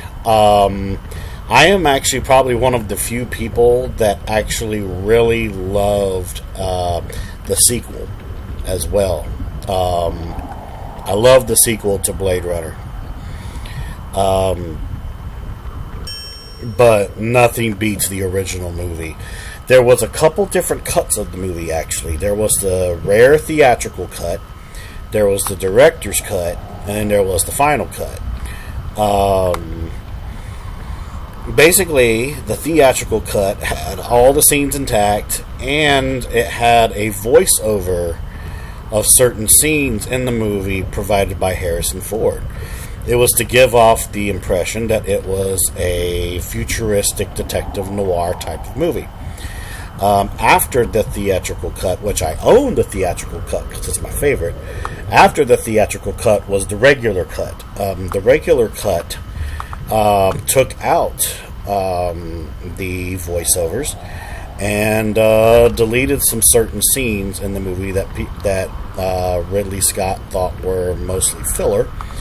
I was not a fan of that because it made the story a little too scattered for me. And then there was the director's cut where they cut out even more scenes of the movie, which I was not a fan of. And they cut out the original ending that was made for the movie. And then there was the final cut where they kept the a lot of the deleted cutscenes out still. They never put them back in. But they changed the ending to be the drive away ending with Rachel. Which I'm glad they brought the ending back, but the movie was still too hard to deal with for me. And people still to this day believe that the best versions were a tie between the director's cut and the final cut. The director's cut kind of gives off more of a single movie vibe to it, while the final cut hints at a possible sequel because it's the drive-off ending versus the ending for the director's cut where it's literally just Deckard and Rachel being on the run, and it's basically him just leaving his apartment after finding the origami of the unicorn. In my opinion, I like the theatrical cut more. I own a version of the theatrical cut. It was a bitch to get, but I got it because I love the idea of the talk-over narratives from Harrison Ford, because of the fact that I love detective noir movies, and I love the idea of, just all that. And plus, the cut scenes are in the theatrical cut, and it makes a whole lot more sense. It just makes a whole lot more sense. I've heard a rumor that there is another cut out there that's basically the theatrical cut mixed with the final cut, where it has the drive-off ending. I've yet to find that cut, but because of my creative mind, I'd probably end up making the cut anyways. So yeah, there's that. Also, I'll be right back. I need to go to the bathroom real quick. Stay here for a minute, guys.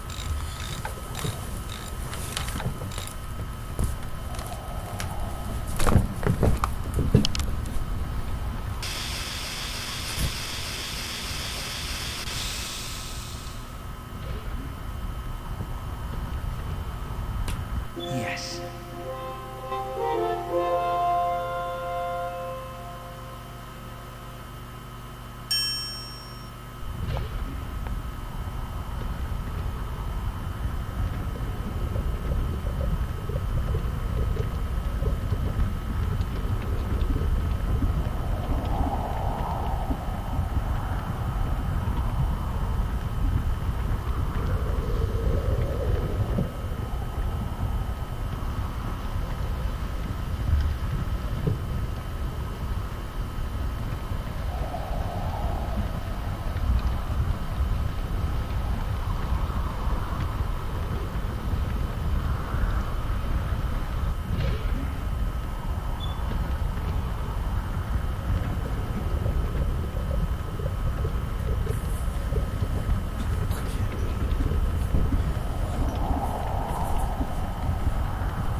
Alright, sorry about that.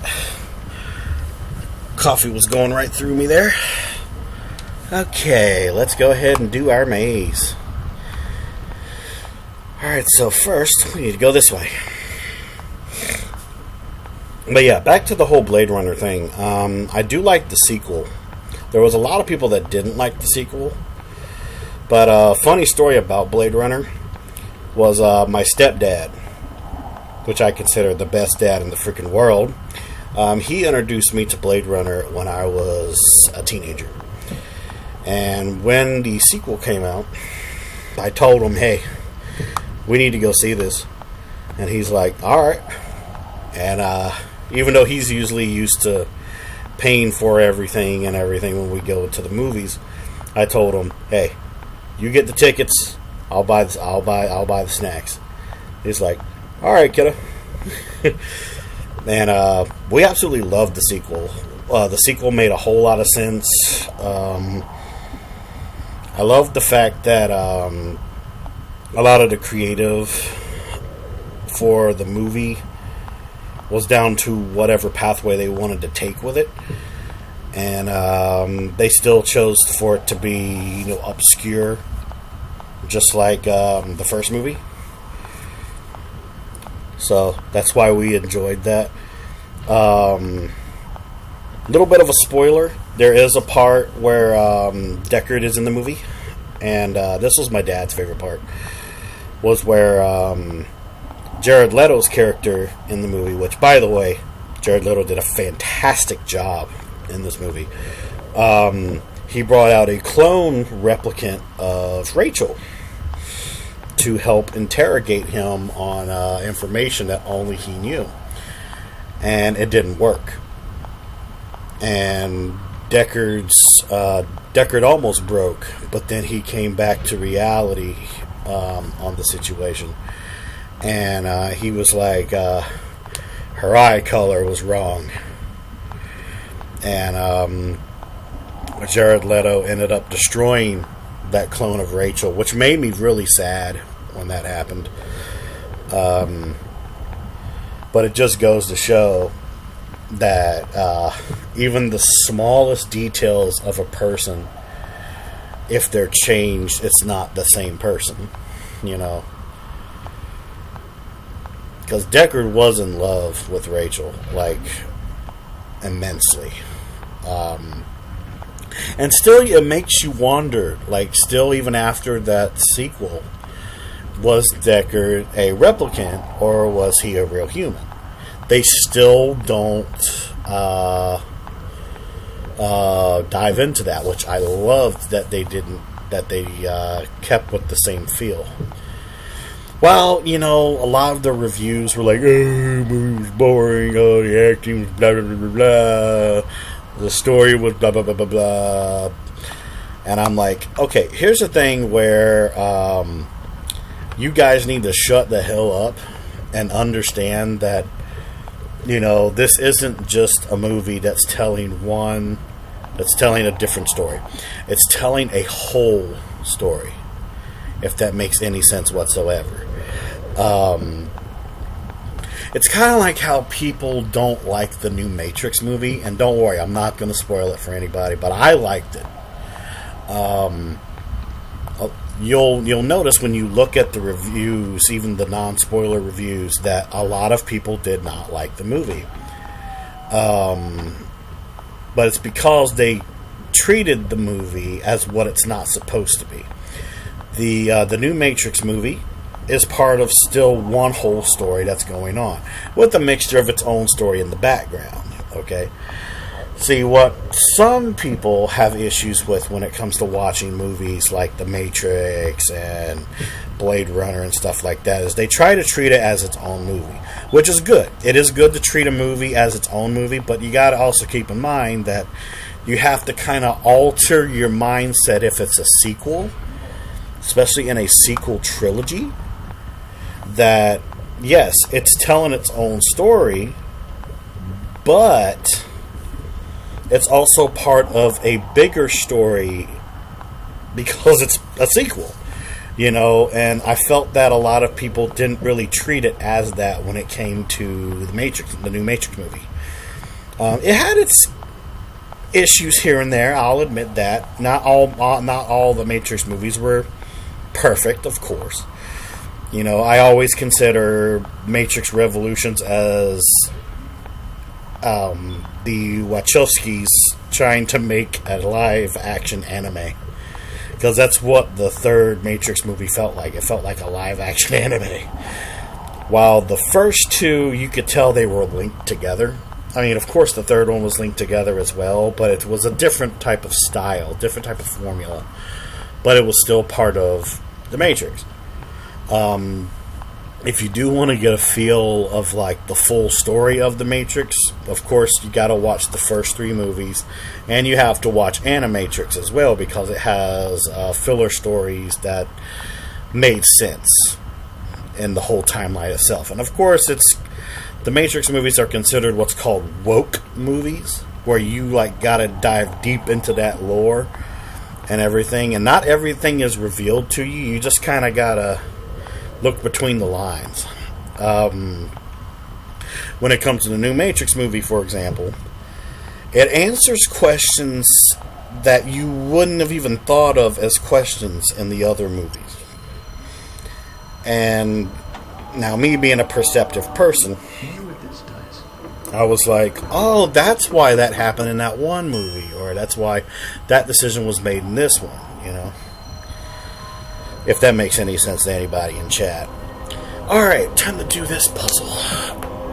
Alright, so I'm going to tell you guys how this puzzle goes. Is you have to get every single one of these stumps down into lava. You cannot miss a single one or you fail. As you lower each stump into the lava, a bridge is going to form to lead you into this cavern. This is your last point of origin that you need to get to. And that's basically the end of the chapter. I have done this both sober and drunk, so I know how to do this. There is a couple ways to do it, but there's one particular way that I like to do it, and I'm going to show you how that goes. So just follow, and you'll get it.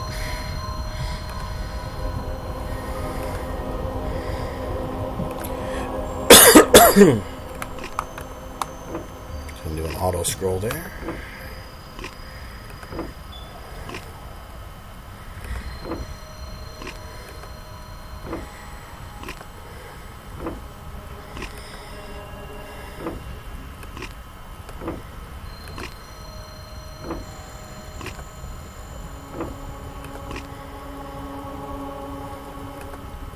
Love how it auto scrolls up, but it will never auto scroll down.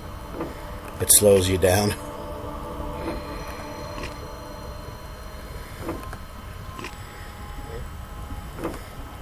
And also, yes, if you stay on the stump for too long, you do die. But it's a special death animation. It's a tribute to the Terminator. He'll lower himself into the lava, and he'll die with his hand up, like saying goodbye. It's not a thumbs up, but it's like a wave goodbye.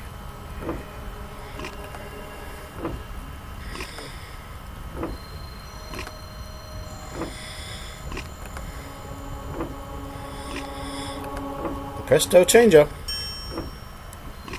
There you go. And also, whatever you do, don't touch this, because that resets every single thing that you did. And I did that by accident once when I was drunk. But yeah, there's that puzzle right there. So let's go into the Phoenix chamber. Yay!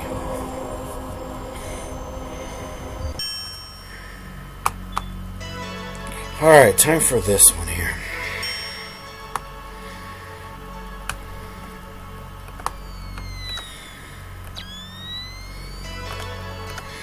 This one always takes me the longest to do.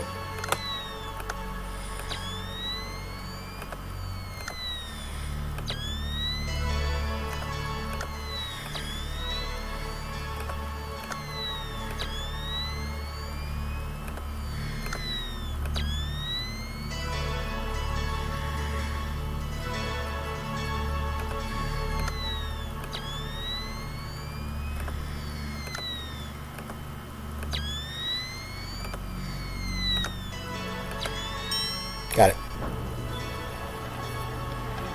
I got lucky for this one.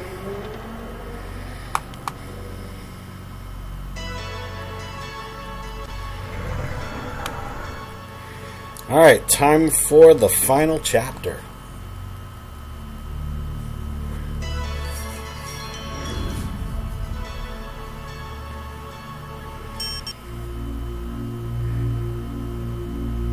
Alright. Chapter 5, Tenebris. He's about to reach Tenebris. I'm sure there's no way he'll ever find you, but I just thought you'd want to know. You old fool. No complications, you said. Simple, you said. I should have known. All right. I'll take care of it. He won't find me or his parents. What about the rest of our bargain? In time, my dear, all in due time.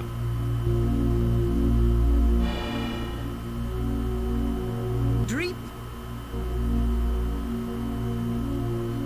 I have someone I'd like you to find.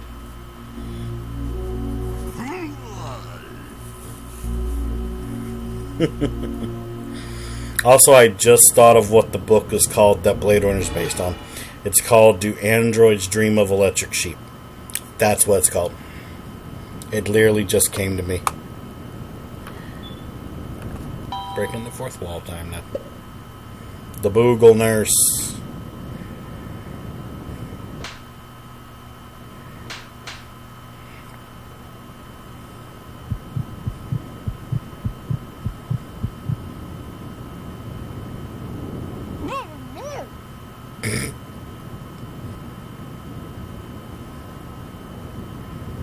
Y'all thought Deadpool was the first one to break the fourth wall.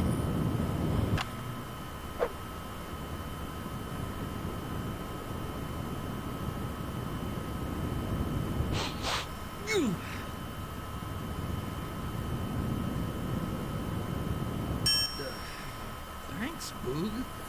Hey, how did you do that?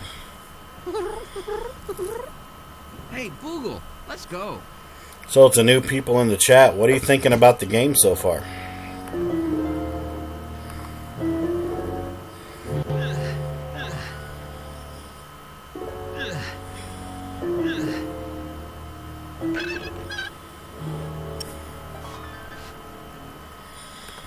Crawl, crawl, crawl. Crawlerino.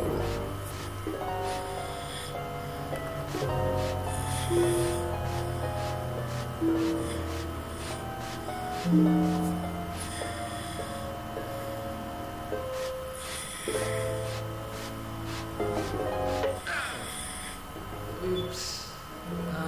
Can you get that?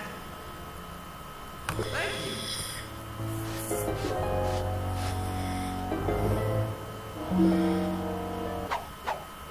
And also, I think it's my 10K bit badge. I have the falling Torin emote right here, which was suggested by Darth Hat Daddy. That is an emote that you can pay for, that you can use anywhere you want. I think it's 10K bits.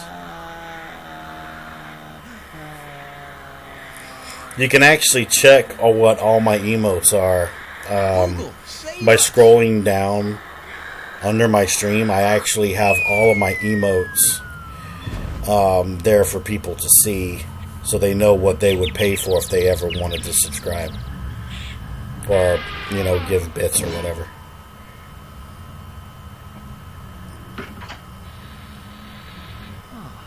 Save us. I said save us, Boogle. Speaking of save us, as a special tier 1 sub emote, I have a custom emote called the Boogle Save. It's basically Boogle if he transformed into a floppy disk. Cruelty to plants. Just leave your friend here. If he's lucky, you'll be back in a few years. And also, if you ever want to play with some of my emotes and stuff, you can use channel points to temporarily use one of those emotes for the stream if you ever wanted to. It's one of the things you can redeem.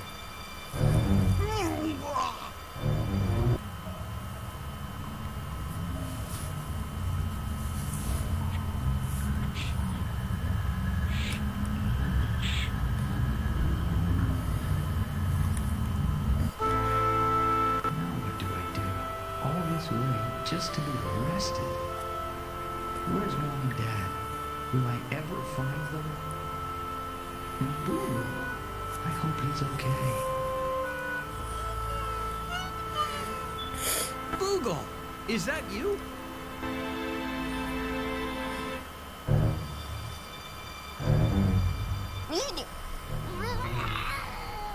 Oh no, Boogie. No!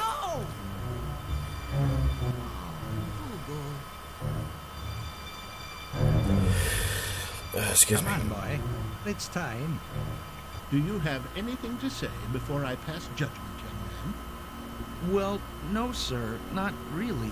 It's just that, well, I'm really sorry I landed in your plants. It was an accident. That's a really cool red crystal above his head. I fell out of that air duct that I crawled through to escape from that storeroom that I materialized in from that phoenocryst that I used to get here from Asthenia. I didn't... that is... Phoenocryst, you say? Yes, sir. I haven't heard of one of those being used in years. Where did you say you were from, son? From the lands above, sir. See, this evil sorceress put my parents in a magic spell and kidnapped them, and this old guy saw it all, and he said her name was Licentia, and she's from down here, and that's where my parents are. So I set out to find her, and I love these last pieces of dialogue from the judge here. She's down here, or if this is all. So listen to this real quick. Do you think you could help me, sir? Licentia, eh? There's no one on this planet by that name. But whether you're a visitor here or not, you need to learn 3 lessons about Tenebris and me. First, plants are very scarce around here, and we are not kind to those who damage them. Second, lawbreakers in my court are handled immediately and forcefully. And third, one more mistake and I'll toss you right off this planet into the null void. Now take him back where you found him. And young man, I don't ever want to see you here again. See, the way that was worded by the judge, I felt like he was trying to tell Torin something. See, he was like, "Oh, Licentia, eh? There's no one on this planet by that name. But if you mess up one more time, I'm going to kick you off this planet into the null void." You know what I'm saying? It's like, oh, is that where Licentia is? You know what I'm saying? Alright, time to talk to a tree that's filled with nothing but puns. You're going to love this, guys. Hence my sarcasm. This tree's trunk is covered with some very sticky stuff. Hey, stop poking me. Hey, you can speak. Although, I don't know why I'm surprised. Of course I can, but what good does it do me? No one listens. You sound discouraged. Not so much discouraged, but sometimes I do get a little sentimental. Oh, I think all of us do sometimes. Yes, but when you're as well rooted as I, somehow old memories just stick to you. I see. Well, not to go out on a limb, but why not branch out into new activities? Well, you know, I can't just leave, Bud. I'm stuck here with a trunk load of memories. What brings you here? Just looking for someone to bark at? I'm searching for my parents. I think they were captured by Licentia, a sorceress I was told came from around here. Could you help me? Have you heard of her? You lost your parents? Oh, me too. I was transplanted at birth. You know, my dad was cut down in his prime of life by a guy chasing a wolf. And Mom, she fell in the forest and nobody heard it.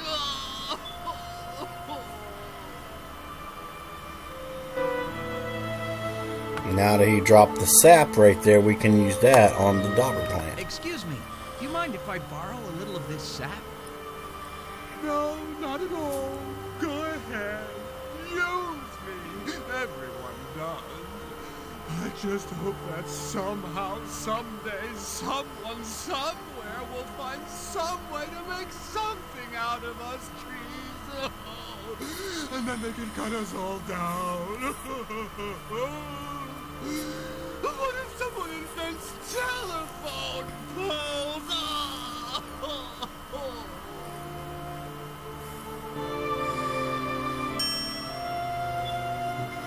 Alright. Go talk to the sunflower. Excuse me? Man, look at them lips, Daddy. Oh, it's you.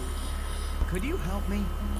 Look at them sunflower lips right there, man. After what you and your Damn. safe-like buddy did to my friends over there? Oh. But I didn't mean to hurt you. I didn't know plants could hurt. In fact, I didn't know plants could talk. Well, not all can. Just exceptional plants, you see. Sure, I thought you looked special. Well, yes, what is it you need, young man?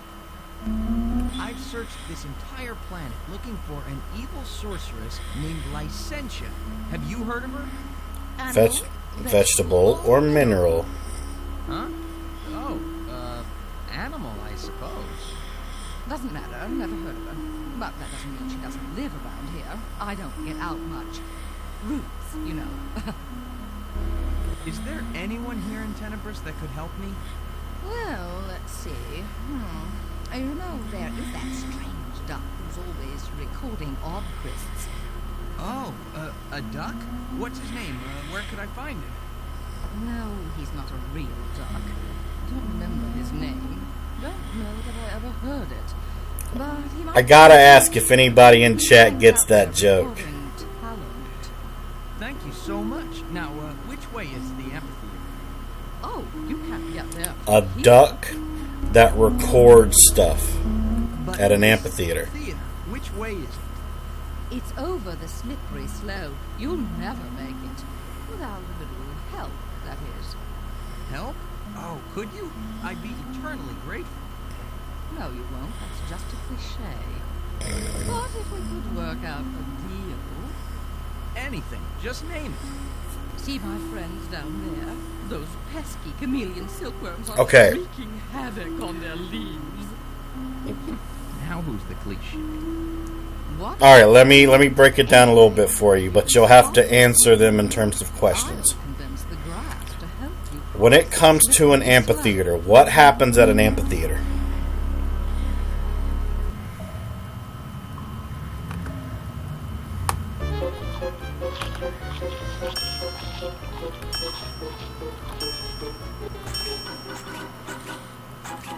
Well, mostly at amphitheaters, there's like, musical acts and things like that. Okay? Like bands or things of that nature. Yeah, concerts and stuff like that, yeah. Alright, so take that into perspective. I did it. The silkworms are no longer a problem. What is the most important position when it comes to making music in a concert band? Make a copy of it for you, and in silk yet. But don't waste them, and please don't drop them around here, okay?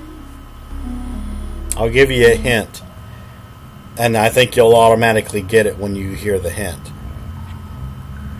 A leader. What is that leader called?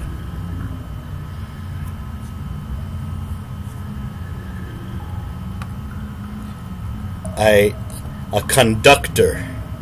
Now, what's the root? What is the root word for conductor? I'll give you a hint. It's in the middle of the word, but it's spelled a weird Now way. that I've rescued your friends, will you help me cross?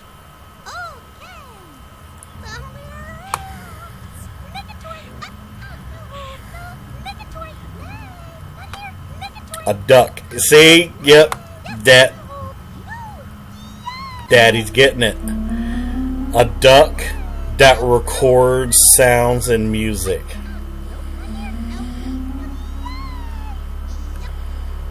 Now you're getting the joke. Yeah.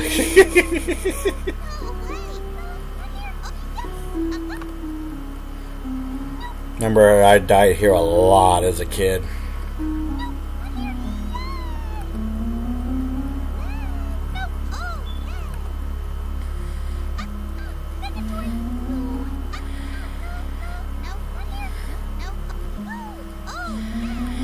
I have to be careful. There we go. Thank you very much.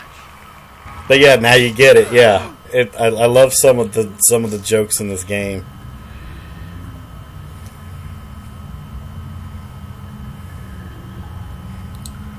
But yeah, now we're gonna run into one of my favorite characters in this amphitheater.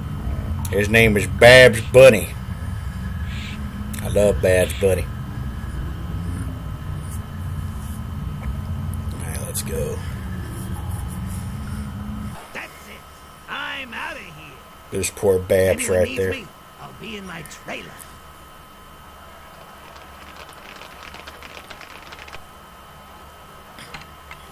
And that's an angry centipede. I'll take that hat. I'll take that cane.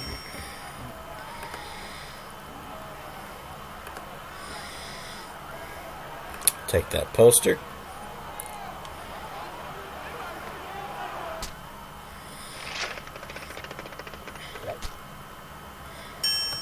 I'll take the bagpipes.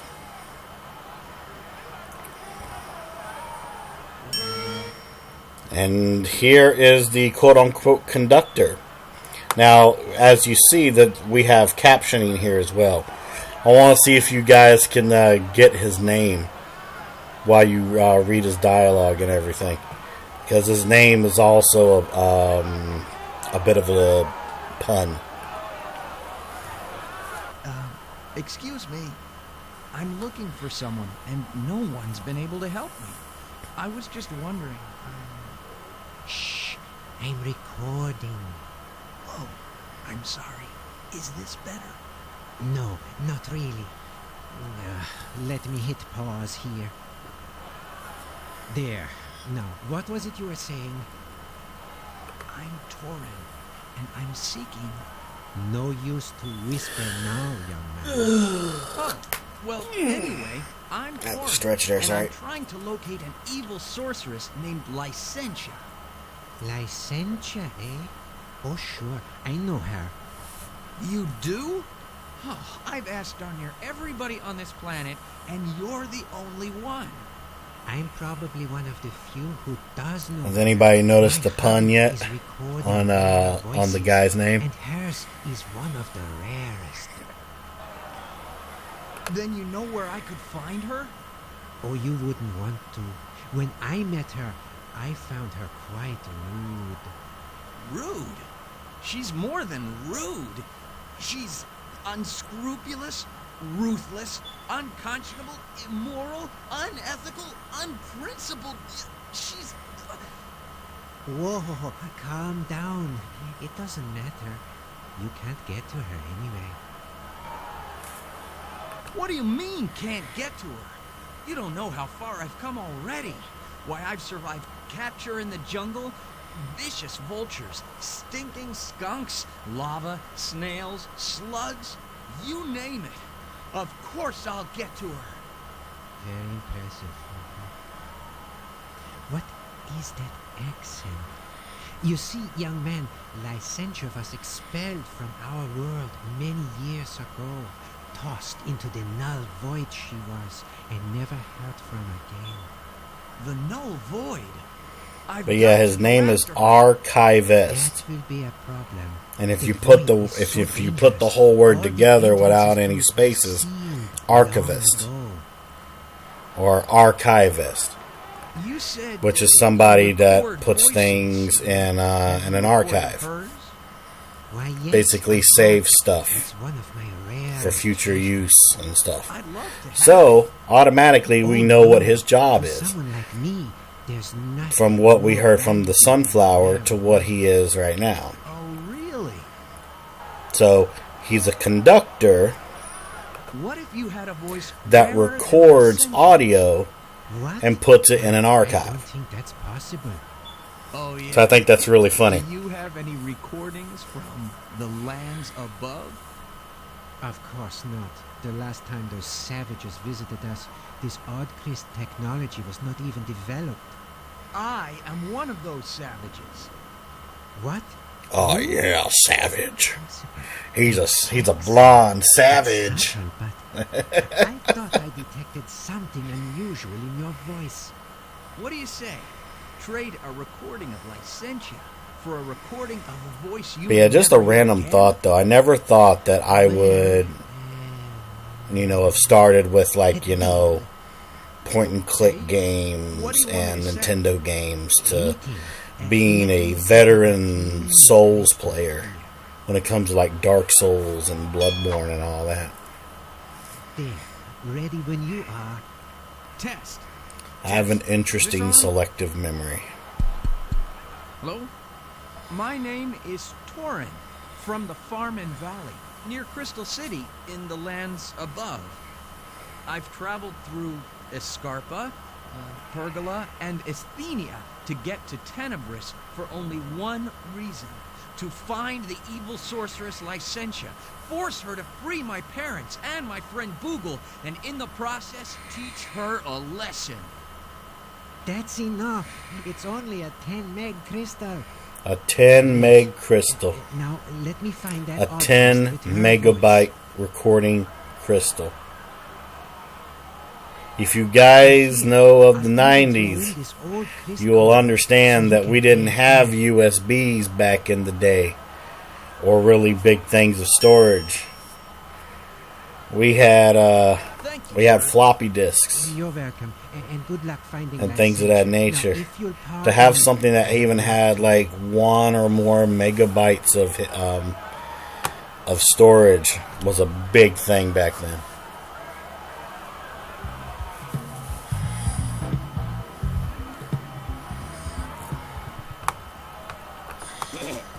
Excuse me. Just wait your turn. I'll call you when I'm ready for you. You can warm up anywhere, but just do it quietly. I've got people on stage already. Oh yeah, I do remember that. Warm up? It's not really that cold in here. I'm laughing. What's your name? Torin. Remember when the first MP3 players came out, though? They were USBs, and they could only hold like 5 to 10 songs. Nah, but she might be scheduled later. You remember that, Shadow? Coming up soon. Did he do? Pardon me, ma'am. Look. I think somewhere in my one of my suitcases, I still have my original MP3 player, which was literally a USB. I'll summon you when it's time to go on. Oh, mixtapes, man. I wish I still had my old Walkman. You don't understand. I'm in charge here. I call you when I want you. You don't speak to me unless you're spoken to. You got it? You got it. Now, get away.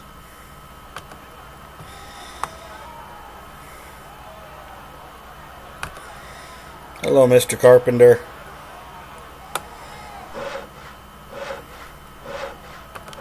Car radios. Oh my god, dude, yeah. I'm looking for a sorceress. I ain't her. I love the Carpenter, too. Sorry to bother you, but He has my favorite pun. No, you didn't. Huh? You didn't send me. The Union Hall sent me. No. Licensure. She's a sorceress from around Record players, though. I miss my old record player. You that new musical saw play everybody's been raving about. Musical saw? You can use a saw to make music? Well, sometimes they make this one here sing a little. Oh, my favorite pun's coming. Have you seen Here we go. this saw player? Nah, the only saw I saw is the saw I saw with. I think we all saw that one coming. I fucking love that, man. Alright, Babs. Poor old Babs Bunny. Hold still. It's tough enough aiming between the choir. two of you. Man. Oops. Choir was an interesting subject for me because I tried to do choir as a kid, and it just wouldn't work out because I didn't end up gaining my singing voice until I was like 16, 17 years old. So I really could not sing in choir. So I ended up replacing that elective for theater class. Hence why I'm really good at like changing my voice tone and stuff like that.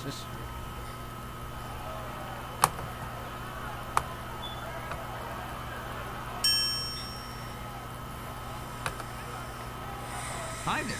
What a fool I've been. Hey, Bags. You seem unhappy. He almost killed me. Poor Bags. I'm never gonna work for him again. I'm looking for an evil sorceress named Licensure. Have you seen her? Exactly. He nearly killed me. Does she live around here? Not to mention twice yesterday. So, is that a no? He was lucky to have somebody like me. You're not really paying attention to me, are you? That's great. My joke was accurate. Exactly. I had a feeling you were going to bring that out, yeah. Todd would even have been higher. Well, nice talking at you. Boy, he's a jerk. Boy, he's a jerk. Oh my god, Bags. He's like, "Arr."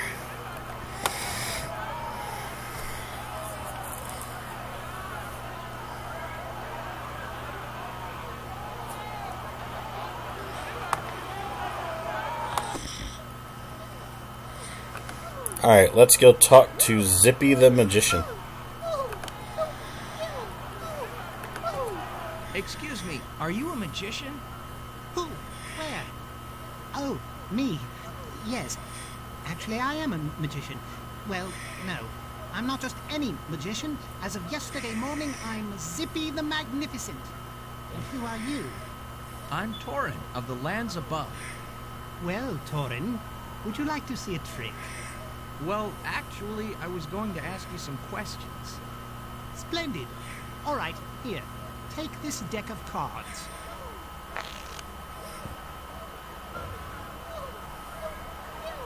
Cut it anywhere. Memorize the card. I'd say that one of my favorite electives was when I was in high school. And, Don't let go. Remember your card? they called it two different classes, though. Special Services and Special Education. Where, for an elective, I would take care of kids that had mental problems and stuff. Funny story, though, is some of the teachers didn't know that I had autism when I was in that class. Yet I took care of kids that had worse mental situations than I did. Because when I was in high school, I read a lot about what made autism, and I worked on that when I was in high school, so I didn't have to always be dependent on people in terms of my mental disability. But when I was in that class, though, I like, for example, had a special hall pass, and I could walk one of the special ed kids, like around the school. Sometimes even go outside if it was nice out there. There was kids there that had like mental retardation, Down syndrome, autism, Asperger's syndrome, even physical deformities and everything. All right then, give me back my And you can keep your lousy 2 of diamonds. If it wasn't for that elective, though, it probably wouldn't have helped my mind mature more as I got older. If that makes any types of sense whatsoever. Because it showed me that there was different mental disorders in the world. And it just helped me. It helped me learn. Okay, he's gone. Okay. Carpenter's gone. Alright, so I'll put the crystal in the thing. Make a kerchief. And give Bags the hat. Hey, Bags, take a look at this. Hey, nice twigs. Yeah, and look inside. Whoa, whoa. Is that real silk? I think so. It feels real to me. You mind if I try it on? No, not at all.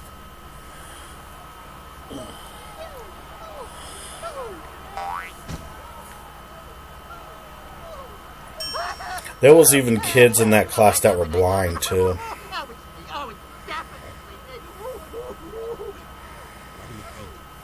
Huh?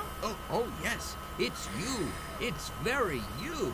But in school, though, because I had autism, I was always given the choice whether or not I wanted all special education classes or if I wanted mixture between regular and special ed.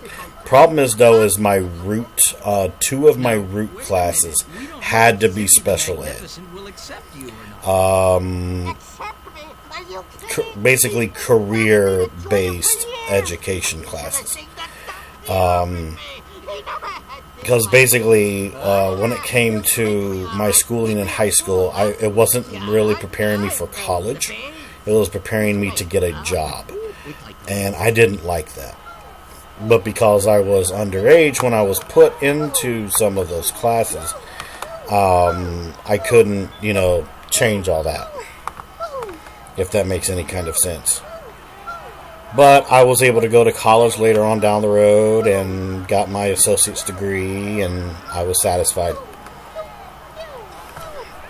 You'll never guess what I got for you. You would not believe, though, how many teachers I had in high school that were like, "Oh, you would never be able to get through college. College would be too hard for you. Things like that. Just worry about getting yourself a job so you can provide for yourself." And I hated those teachers so much. I did. Yes. I thought you said you. But when I got into like my junior year, because I was technically of legal age, I could choose if I wanted all my classes to be special ed, like I was when I was a freshman and sophomore, because like I said, I was not of age, and my quote-unquote mother had to make those decisions for me. But when I became a junior in high school, the counselors were like, "Okay, do you want all your classes to be special ed, or do you want a mixture of special ed and regular actual classes?" And I said, "I want a mixture."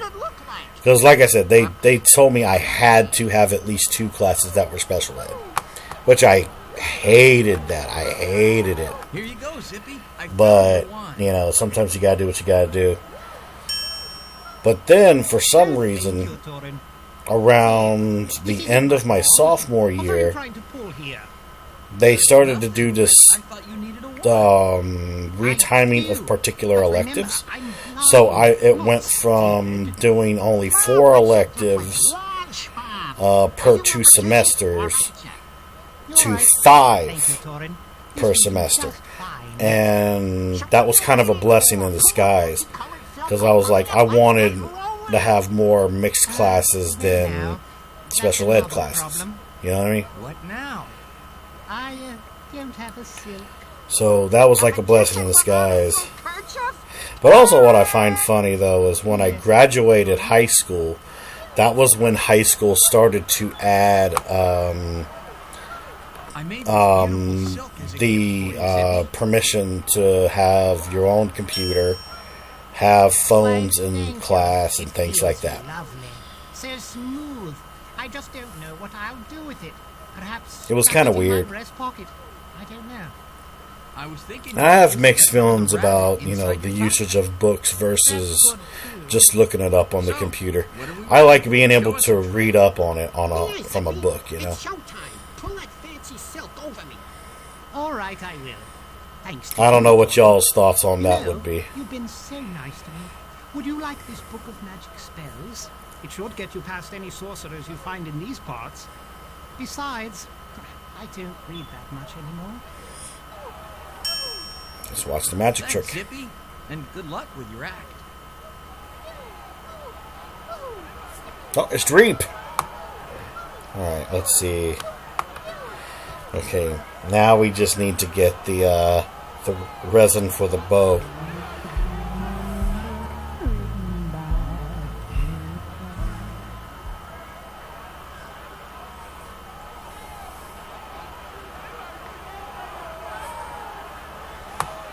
But yeah, I was so happy that I was able to get through college. Because when I graduated college, I went straight back to my high school. And I was able to rub it in my teachers' faces that didn't believe in me. Mr. Torin.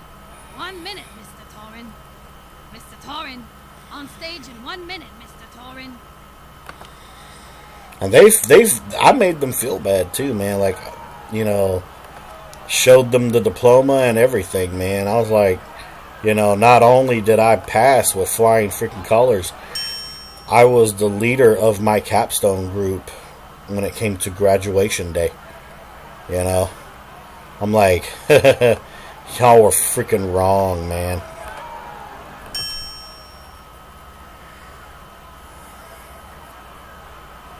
And now, a medley of my favorite songs from the lands above. Where the peat moss croons in the light of 3 full moons, and those crystal mountains summon my heart home. Yes, the lands above are the place I'll always love, no matter through how many worlds I roam. Oh no, the constable. That's it now. Come with me. But officer, why, you have tears in your eyes. Are you from the lands above too? No, I'm a musician. But yeah, chat, what is your thoughts on the usage of books versus looking stuff up on the internet in terms of getting information? I'd love to know y'all's thoughts on that. Torin of the lands above, since you violated the probationary period I granted you, I have no choice but to sentence you to immediate ostracization from the world of Tenebris. Into the null void with him. Not the null void. Exactly where I want to go. There we are. Now you stand over.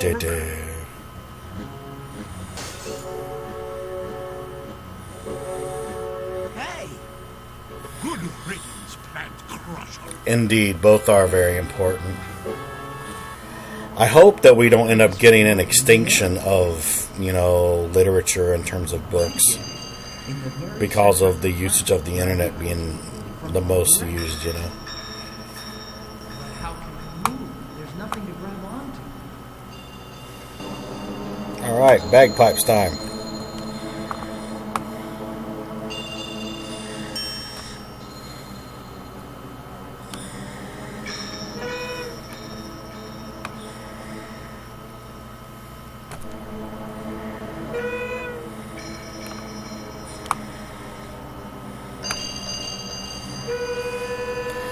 I pray you're right, my bro. I pray you are right.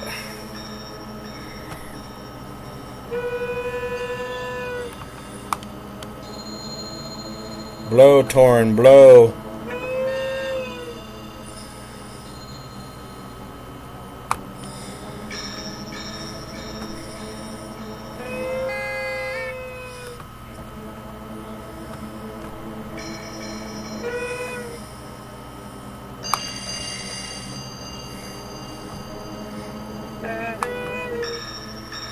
Oh, I got a little bit of coffee left in my can. I'll drink to that, man.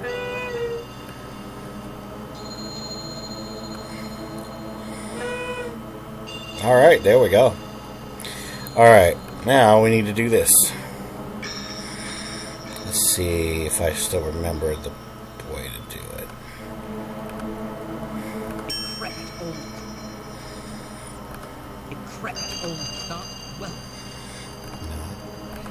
I'm trying to find the beginning.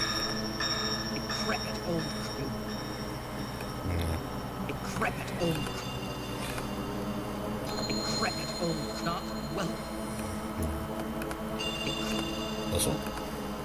Decrepit old. You're. Decrepit old. Come here. Okay. Come here. Come here. Come here. Dear, come here. Dear, come here. I need the D Come now. here. That sounds so wrong, I'm sorry. Come here. Come here. Here. Come here, you. Come here, you. Come here. Freak, come here. Switch these two. Freak, come here. Got it. Freak, come here. Drake, come here. Freak, come here. Okay. Freak, come here. Freak, come here. Freak, come here. And don't worry, we're gonna do my favorite death scene in this game too, because, well, you'll see why.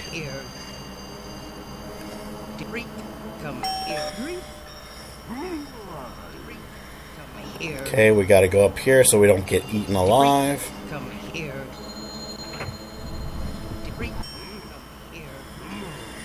Go, Dreep, go. Come here. I love the Easter eggs in this hallway, though. Come here. What? So we got his parents and Boogle on the left side, We got an anime girl on the right. We got Darth Vader and Yoda. We even got Owlo in the last one right there. That's hilarious. Alright, my favorite death scene, because I always do this in my playthroughs.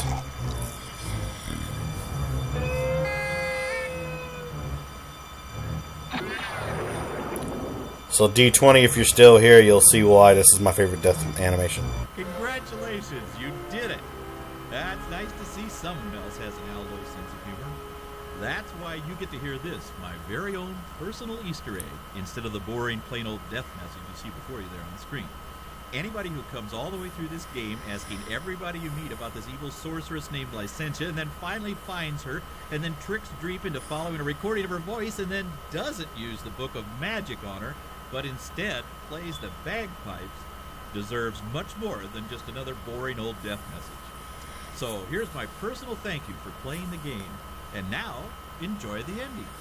But whatever you do, don't tell anybody how you got this message. Instead, just taunt them with, "Why, I got a personal message from Allo at the end. Didn't you?" Yeah, it is good. I absolutely love it. The only times I never did this death animation was when I got my 4th place in speedrun.com twice, because I redid my time to make it less versus the other one where it was long. But yeah, I love this. I love this death Easter egg. It's one of my favorites in any video game, because why not have the boss himself put his own personalized Easter egg in his game?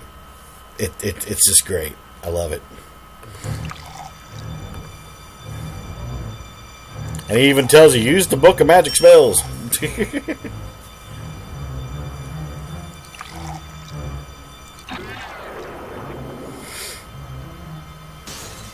What? You dare enter my home and attempt your little magic spells on me?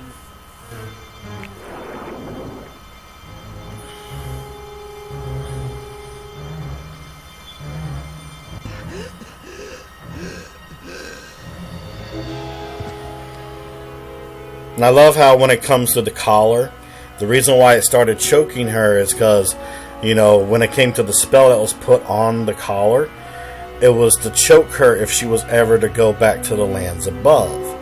But because Torin is from the lands above, and he's technically considered royalty, which you're about to understand how in a minute, it's kind of like the spell kind of had a loophole. The lands above came to her, if you know what I mean. And I always thought that was a really interesting twist they put in. But the best twist was when you found out that you could do this. You could unlock the collar, which automatically confirmed, yeah, he is that blonde child that she saved before she became corrupted. Finger than you'll ever possess.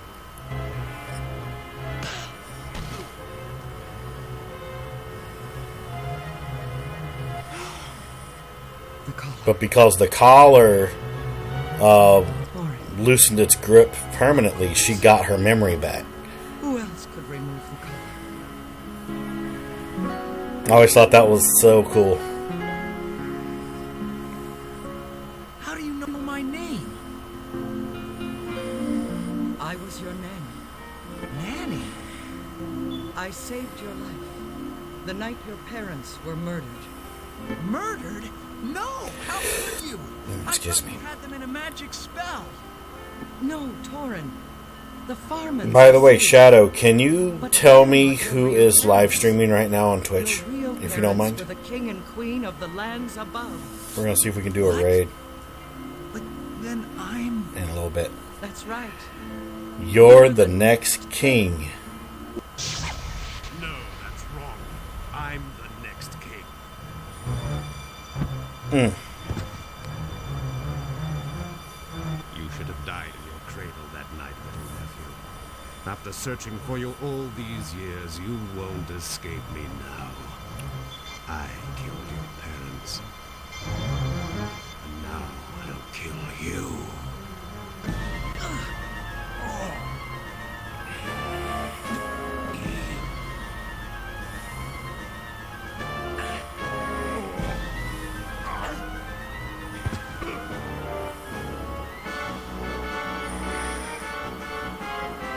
One step closer, boy, and I'll finish her. No, don't! Millie, Ches, and Choco. As in Choco Gummies? We might raid her. And that's game. And I got the max score too. Would you mind spelling out her name in the chat, please? Are you okay? That was close. I thought he had you there for Make a sure there's no typos. Hey, Licentia.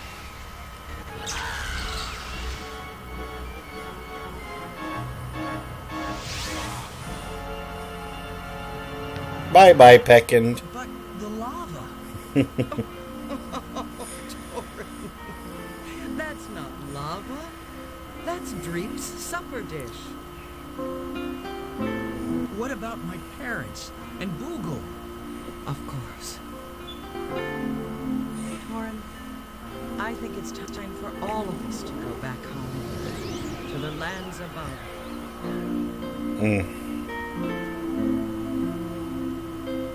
Thank you. Torin, where's my tools? From town, remember? Son, who's this lady? And is she gonna stay for dinner? Mom, Dad. Oh, it's great to be home again. Yay! And literally right around 3 hours.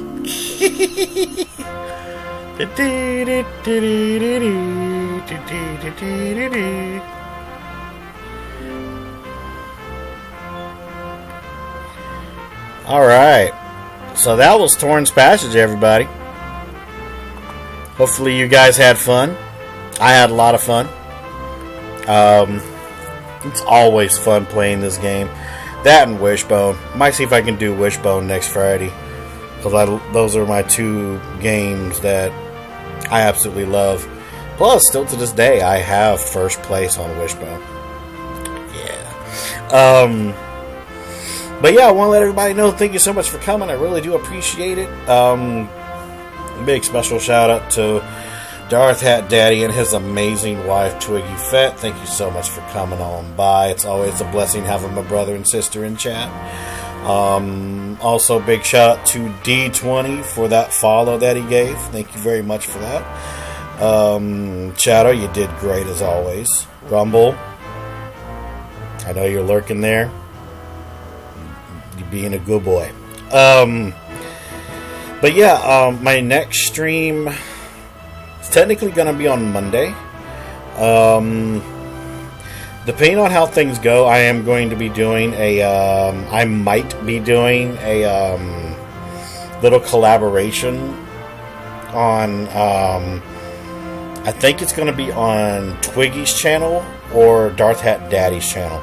We're going to be working out a collaboration, and when we have things situated, I'll let Darth Hat Daddy,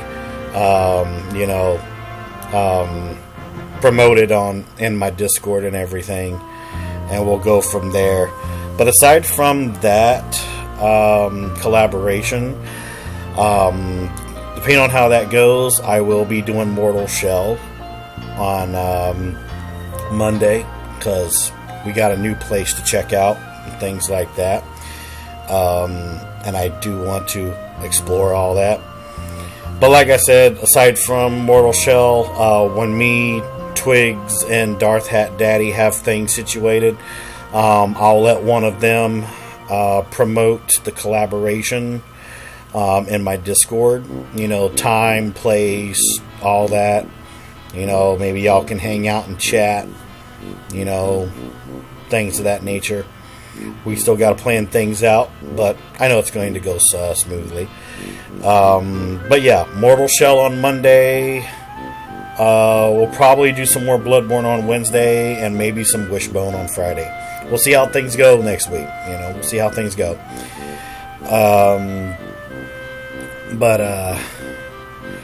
Yeah, it was fun. I had a lot of fun. I love being able to stream games that I grew up with. Hopefully, we will be doing some test streaming sooner or later to see if Action finally got themselves situated and I can go back to playing Pokemon games on the Twitch channel, because I miss playing my Pokemon randomizers on Twitch. So yeah, I'm praying that that'll be able to become a thing again, because I miss playing Pokemon. So there's that. We are going to raid someone. We are going to raid another supporter of the channel. Her name is Choco Gummy. She's an artist. Very, very good artist. I consider her a speed artist, because she's got to be one of the fastest artists that I've ever seen in terms of streaming. Like, she takes her time, but she's very, very talented. You'll probably understand if she's doing stuff right now. But before I hit the raid and everything, can I have one of my mods do !raid 1 and !raid 2 in chat, please? Thank you very much. But yeah, the schedule is what it's going to be next week. I'll try and keep people, in the loop about things, things of that nature. So there's that. Thank you very much for those raid announcements there. If you are a subscriber to the channel, you can do a copy-paste of Raid 1. If you are not a subscriber to the channel, you can do a copy-paste of Raid 2. We are going to raid Choco Gummies. We're going to go show her some love and everything of that nature. But once again, I want to let everybody know, thank you so much for coming. I really do appreciate it. Big special shout out to Darth Hat Daddy 13 and his amazing wife, Twiggy Fett, for blessing me with their presence today. I hope I was entertaining enough for you. Also to D20, I hope I was entertaining enough for you as well. And also, big special shout out to my mods. Doing great as always. And until next week, also known as next Monday, I am your host, OnyxTheGamingMachine, and this was Retro Friday. And until I see everyone in the next video or live stream, peace out, happy gaming, my friends, and please stay safe out there.